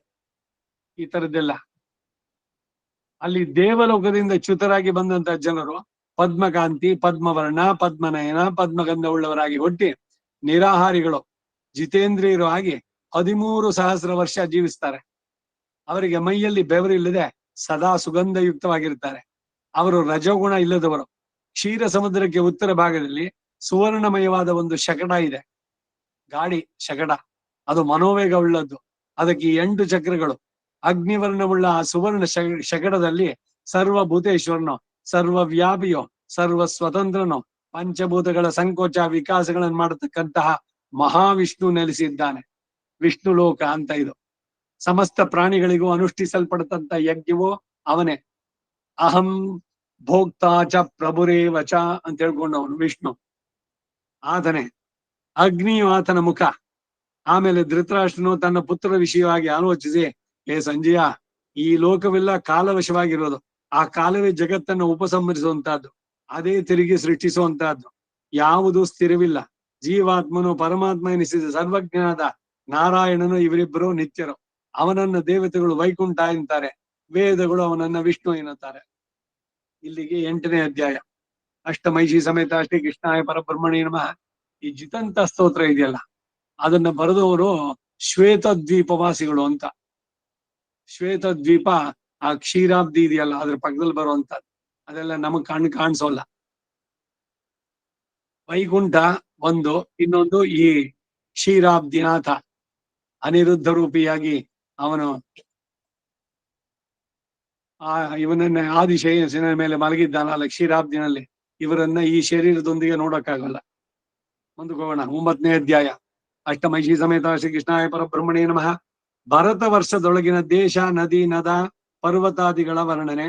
ಧೃತರಾಷ್ಟ್ರನು ತಿರುಗಿ ಸಂಜಯನನ್ನು ಕುರಿತು, ಹೇ ಸಂಜಯ, ಈಗ ಎಲ್ಲಿ ಅನೇಕ ಸೈನ್ಯಗಳೆಲ್ಲ ಬಂದು ನೆರೆದಿದೆಯೋ, ಯಾವುದರಲ್ಲಿ ನನ್ನ ಕುಮಾರನಾದ ದುರ್ಯೋಧನ ಪಾಂಡುಪುತ್ರರು ಅತ್ಯಂತ ಲುಬ್ಧರಾಗಿದ್ದಾರೋ, ಯಾವುದನ್ನು ಕುರಿತು ನನ್ನ ಮನಸ್ಸು ಕಳವಳಿಸ್ತಾ ಇದೆಯೋ, ಆ ಭಾರತ ವರ್ಷದ ವಿವರನ್ನ ನನಗೆ ತಿಳಿಸ್ಬೇಕು ಅಂದ. ಸ್ಟೇಟ್ಮೆಂಟ್ ನೋಡಿ ಎಂತ ಎಡವಟ್ಟು. ದುರ್ಯೋಧನನಿಗೆ ಆ ಲೋಭ ಇರೋದು, ಪಾಂಡಪುತ್ರರಿಗಲ್ಲ. ಅವರಿಗೆ ಸಹಜವಾಗಿ ಸಿಗ್ಬೇಕಾದದ್ದು. ಇವ್ರು ಸೇರಿಸಿ ಹೇಳಿರೋದು ತಪ್ಪು. ಇಲ್ಲಿ ನನ್ನ ಕುಮಾರನ ದುರ್ಯೋಧನು ಲುಬ್ಧನಾಗಿ ಯಾವುದನ್ನು ಕುರಿತು ಅದ್ ಹೇಳಿದ್ರೆ ಸರಿಯಾಗುತ್ತೆ. ಪಾಂಡಪುತ್ರರಿಗೆ ಅವ್ರಿಗೇನು ಅವ್ರಿಗೆ ಸಹಜವಾಗಿ ಸಿಗ್ಬೇಕಾದನ್ನು ಕೇಳ್ತಾ ಇದ್ದಾರೆ. ಅವರು ಇನ್ನೊಬ್ಬರದನ್ನು ಕಬಳಿಸ್ಬೇಕು ಉದ್ದೇಶ ಇರ್ಲಿಲ್ಲ. ನಮ್ಮ ಭರತ ವರ್ಷದ ಇದ್ರಲ್ಲಿ ಇದೇನೆ. ಈಗ ಭಾರತ ದೇಶದವರು ಈ ಚೀನಾದು ಇಷ್ಟು ಭಾಗವನ್ನ ಆಕ್ರಮಿಸಿದ್ರು, ಅಲ್ಲಿ ಹೋಗಿ ಇದ್ ಮಾಡೋದು ಅಂತ ಏನಾದ್ರು ಇದ್ಯಾ? ಈಗ ಬೇರೆ ಬೇರೆಯವ್ರು ಮಾಡ್ತಾರ ಆ ತರ. ನಮ್ಮದನ್ನು ಬೇರೆಯವ್ರು ಕಿತ್ಕೊಂಡ್ರೆ ಬಿಡೋದಿಲ್ಲ. ನಾವು ಸುಮ್ನೆ ಬಿದ್ದು ಬೇರೆಯವ್ರ ಮೇಲೆ ಹೋಗಲ್ಲ. ಇದು ಸರಿಯಾದ ಮಾರ್ಗ. ಅದನ್ನೇ ಪಾಂಡವರು ಮಾಡಿದ್ದು. ಅವರು ದುರ್ಯೋಧನಿಗೆ ಸೇರಿದ ರಾಜ್ಯವನ್ನ ನಿಂದನ್ನು ನಾವು ಕಬಳಿಸ್ಬಿಡ್ತೀವಿ ಅಂತ ಕೇಳಿದ್ದಲ್ಲ. ನಮಗ್ ಸೇರಿದ್ದನ್ನು ಮೋಸವಾಗಿ ಕಿತ್ಕೊಂಡ್ರಲ್ಲ ನೀವು, ಅದನ್ನ ಕೊಡ್ಸುವಂತಹದ್ದು ಅಂತ. ಅದರಿಂದ ಈ ಸ್ಟೇಟ್ಮೆಂಟ್ ಸರಿ ಇಲ್ಲ ಅಂದೆ. ಯಾವುದನ್ನ ಕುರಿತು ನನ್ನ ಮನಸ್ಸು ಕಳವಳಿಸ್ತಾ ಇದೆಯೋ ಆ ಭಾರತ ವರ್ಷದ ವಿವರವನ್ನ ನನಗೆ ತಿಳಿಸ್ಬೇಕು ಇಂದ. ಆಗ ಸಂಜೆ, ಹೇ ರಾಜ, ಪಾಂಡವರು ಲೋಭ ಉಳ್ಳವರು ಎಂದು ಇವನೇ ಹೇಳ್ತಾ ಇದ್ದಾನೆ ಕೇಳಿ. ಈಗ ನಾನ್ ಹೇಳಿದೆ, ಅದನ್ನ ಸಂಜೆ ಹೇಳ್ತಾ ಇದ್ದಾನೆ. ಪಾಂಡವರು ಲೋಭ ಉಳ್ಳವರು ಎಂದು ಎಂದಿಗೂ ನೀನ್ ಎಣಿಸ್ಬೇಡ. ದುರ್ಯೋಧನನು ಶಕನಿಯು, ಇದರಲ್ಲಿ ಪೇರಾಸೆ, ಕಿರಿದಾದ ಆಸೆ, ಪೇರಾಸೆ ಅದಿರೋದು ಅಂತ. ಇನ್ನು ಬೇರೆ ಅನೇಕ ರಾಜರು ಇದಕ್ಕಾಗಿ ಆಸೆ ಪಟ್ಟು ಬಂದು ಹೋರಾಡಿ ಸಾಯುವುದಕ್ಕೆ ಇದ್ದಾರೆ.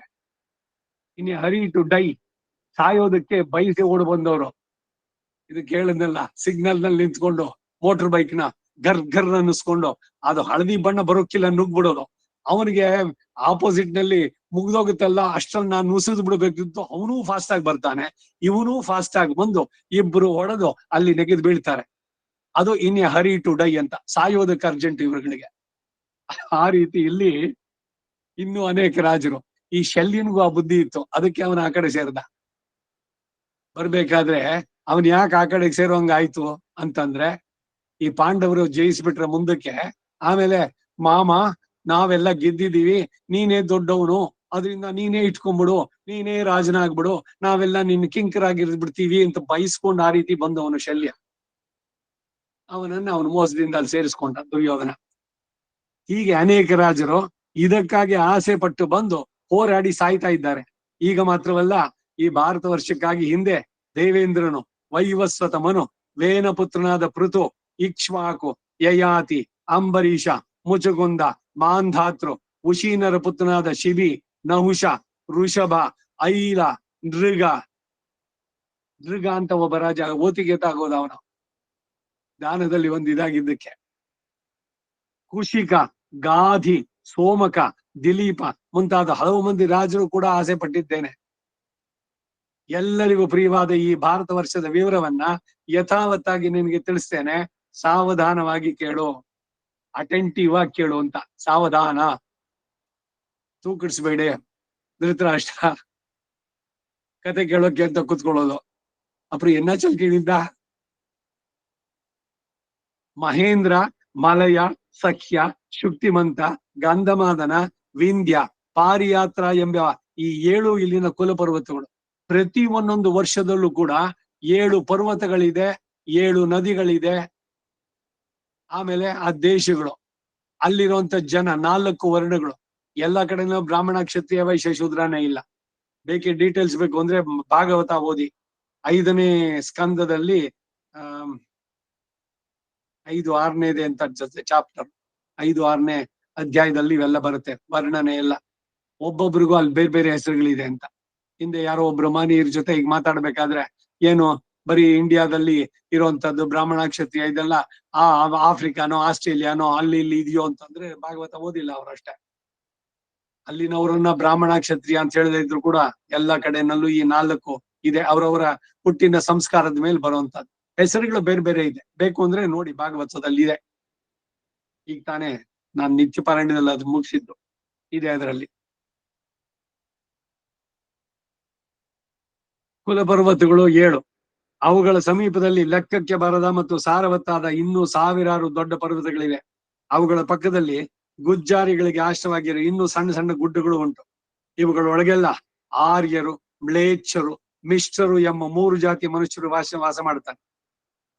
ಈ ಆರ್ಯರು ಅಲ್ಲಿಂದ ವಲಸೆ ಬಂದ್ರು, ಇದೆಲ್ಲ ನಮ್ಮ ಚರಿತ್ರೆಯನ್ನ ತಿರುಗಿಸಿ ಎಲ್ಲ ಇವ್ರು ಹಾಳು ಮಾಡಿದ್ದಷ್ಟೇ. ಮೊದಲು ಕೋತಿಗಳಾಗಿದ್ರು, ಕೋತಿಗಳಿಂದ ಏನು ಡೆವಲಪ್ಮೆಂಟ್ ಎವಲ್ಯೂಷನ್ ಆಯ್ತು, ಅದರಿಂದ ಮನುಷ್ಯರಾದ್ರು ಅಂತ ಏನೇನೋ ಮಾತುಗಳು, ಅಸಂಬದ್ಧವಾದದ್ದು ಎಲ್ಲ. ಸರಿಯಾದದ್ದು ತಿಳಿಬೇಕು ಅಂದ್ರೆ ನಮಗೆ ವೇದ ಪ್ರಮಾಣ, ಇತಿಹಾಸ ಪುರಾಣಾಭ್ಯಂ ವೇದಂ ಸಮೂಪ ಬ್ರಹ್ಮಯತೆ, ಅವುಗಳು ನಮಗೆ ಪ್ರಧಾನವಾಗಬೇಕು. ಇದು ಆದ್ರೆ ಏನಾಗಿದೆ, ನಮ್ಮ ಶಿಕ್ಷಣ ಪದ್ಧತಿನಲ್ಲಿ ಅದನ್ನೇ ತಿಳಿಸುವಂತ. ಅವ್ರು ಅಲ್ಲಿಂದ ಬಂದ್ರು, ಎಲ್ಲೋ 3 ಜಾತಿಯ ಮನುಷ್ಯರು. ಅವರು ಗಂಗೆ, ಸಿಂಧು, ಸರಸ್ವತಿ, ಗೋದಾವರಿ, ನರ್ಮದೆ, ಬಾಹುದ, ಮಹಾನದಿ, ಶತದ್ರು, ಚಂದ್ರಭಾಗ, ಯಮುನಾ, ದೃಷದ್ವತಿ, ವಿಪಾಶ, ವಿಪಾಪ, ಸ್ಥೂಲವಾಲುಕ, ವೇತ್ರವತಿ, ಕೃಷ್ಣವೇಣಿ, ಇರಾವತಿ, ವಿತಸ್ತ, ಪಯೋಷ್ಣಿ, ದೇವಿಕ, ವೇದಸ್ಮೃತ, ವೇದವತಿ, ತ್ರಿದಿವಾ, ಇಕ್ಷುಲ, ಕ್ರಿಮಿ, ಕರೀಷಿಣಿ, ಚಿತ್ರವಾಹ, ಚಿತ್ರಸೇನ, ಗೋಮತಿ, ಧೂತಪಾಪ, ವಂದನ, ತ್ರಿದಿವ, ಕೌಶಿಕಿ, ಕೃತ್ಯ, ನಿಚಿತ, ಲೋಹತಾರಿಣಿ, ರಹಸ್ಯ, ಶತಕುಂಭ, ಸರಯು, ಚರ್ಮಣ್ವತಿ, ವೇತ್ರವತಿ, ಹಸ್ತಿಸೋಮ, ಶರಾವತಿ, ಭೀಮರತಿ, ದಿಶೆ, ಪಯೋಷ್ಣಿ, ಕಾವೇರಿ, ವೇಣಿ, ಚುಲುಕ, ವಾಣಿ, ಶತಬಲ, ನಿವಾರ, ಅಹಿತ, ಸುಪ್ರಯೋಗ, ಕುಂಡಲಿ, ರಾಜನಿ, ಪುರಮಾಲಿನಿ, ಪೂರ್ವಾಭಿವಾಮ, ವೀರ, ಭೀಮ, ಓಘವತಿ, ಪಲಾಶಿನಿ, ಪಾಪಹಾರಿ, ಪಾಪಗ್ನಿ, ಮಹೇಂದ್ರ, ಪಾಟಲಾವತಿ, ಕರೀಷಿಣಿ, ಅಸಿಕ್ನಿ, ಕುಶಚೀರ, ಮಕರಿ, ಮೇನ, ಹೇಮ, ಧೃತವತಿ, ಪುರಾವತಿ, ಅನುಷ್ಣ, ಶೈಬ್ಯ, ಕಾಪಿ, ಸದಾನೀರ, ಅದೃಶ್ಯ, ಕಂಪನ, ಹಿರಣ್ವತಿ, ವೀರಕರಿ, ರಥಚಿತ್ರ, ಜ್ಯೋತಿರಥ, ವಿಶ್ವಾಮಿತ್ರ, ಕಪಿಂಜಲ, ಉಪೇಂದ್ರ, ಬಹುಳ, ಕುವೀರ, ಮಧುವಾಹಿನಿ, ವಿನದಿ, ಪಿಂಜಲಿ, ವೇಣಿ, ತುಂಗವೇಣಿ, ವಿದಿಶ, ಕೃಷ್ಣವೇಣಿ, ತಾಮ್ರ, ಕಪಿಲ, ಖಲು, ಸುವಾಮ, ವೇದಾಶ್ವ, ಹರಿಶ್ರಾವ, ಶೀಘ್ರ, ಪಿಚ್ಚಿಲ ಎಲ್ಲ ಏತ್ವ ಮಾಡ್ಬಿಟ್ಟಿದ್ದಾರೆ ಇಲ್ಲಿ ಕನ್ನಡದಲ್ಲಿ ಹೇಳೋದಕ್ಕೆ.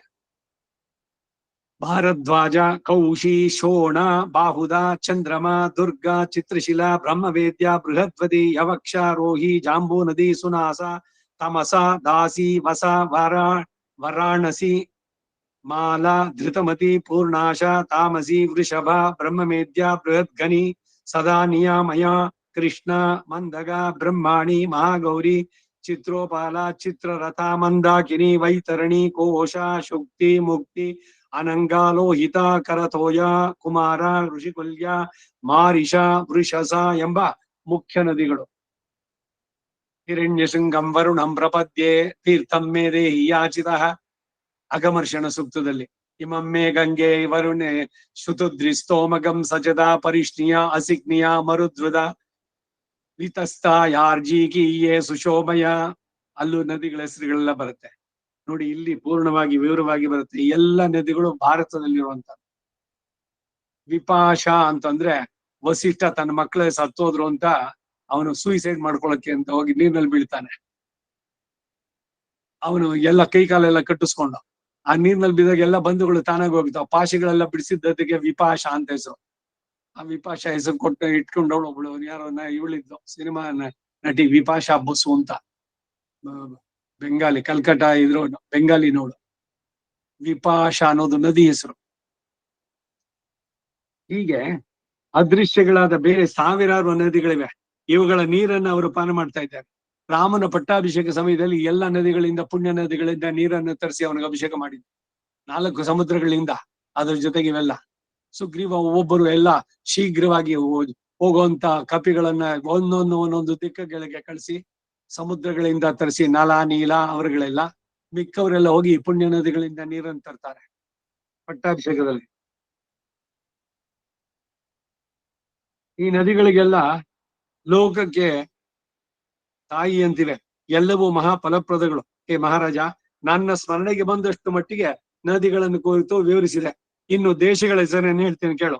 ಕುರು, ಪಾಂಚಾಲ, ಸಾಲ್ವ, ಮಾದ್ರೇಯ, ಜಾಂಗಲ, ಶೂರಸೇನ, ಪುಳಿಂದ, ಬೋಧ, ಮಾಲ, ಮತ್ಸ್ಯ, ಕುಶಲ್ಯ, ಸೌಶಲ್ಯ, ಕುಂತಿ, ಕಾಂತಿ, ಕೋಸಲ, ಸಾಲ್ವ, ಕುಂತಲ, ಕೋಸಲ, ಛೇದಿ, ಕರುಷ, ಭೋಜ, ನೈಕ ಪೃಷ್ಠ, ದುರಂಧರ, ಸಿಂಧು, ಗೋಧ, ಕುಳಿಂಗ, ಕಾಶಿ, ಅಪರಕಾಶಿ, ಪುಳಿಂದ, ದಶಾರ್ಣ, ಮೇಖಲ, ಉತ್ಕಲ, ಕೌಶಿಕ, ಭುಜಂಗ, ಜಠರ, ಕುಕ್ಕುರ, ಕುಂತಿ, ಅವಂತಿ, ಅಪರಗೊಂತಿ, ಗೋಘ್ನ, ಕಾಮಂದಕ, ಷಂಡ, ವಿದರ್ಭ, ರೂಪವಾಹಿಕ, ಅಶ್ರುಕ, ಪಾಂಸು ರಾಷ್ಟ್ರ, ಮಹಾರಾಷ್ಟ್ರ ಇದೆಯಲ್ಲ, ಗೋಪರಾಷ್ಟ್ರ, ಗೋಮಂತ, ಮಂದಕ, ಷಂಡ, ವಿದರ್ಭ, ರೂಪವಾಹಿಕ, ಅಶ್ಮಕ, ಅಧಿರಾಜ್ಯ, ಕರೀತಿ, ಕುಲಾಧ್ಯಮ, ಮಲ್ಲರಾಷ್ಟ್ರ, ಕೇರಳ, ಪಾರವಾಸ್ಯ, ಅಪವಾಹ, ಚಕ್ರ, ಚಕ್ರಾತಿ, ಶಕ, ವಿದೇಹ, ಮಾಗಧ, ಸಿಂಹ, ಮಲಯ, ವಿಜಯ, ಅಂಗ, ವಂಗ, ಕಳಿಂಗ, ಯಕೃಲ್ಲೋಮ, ಮಲ್ಲ, ಸುದೇಶ್ನ, ಪ್ರಹ್ಲಾದ, ಮಾಹಿಕ, ಶಶಿಕ, ಬಾಹ್ಲಿಕ, ವಾಟದಾನ,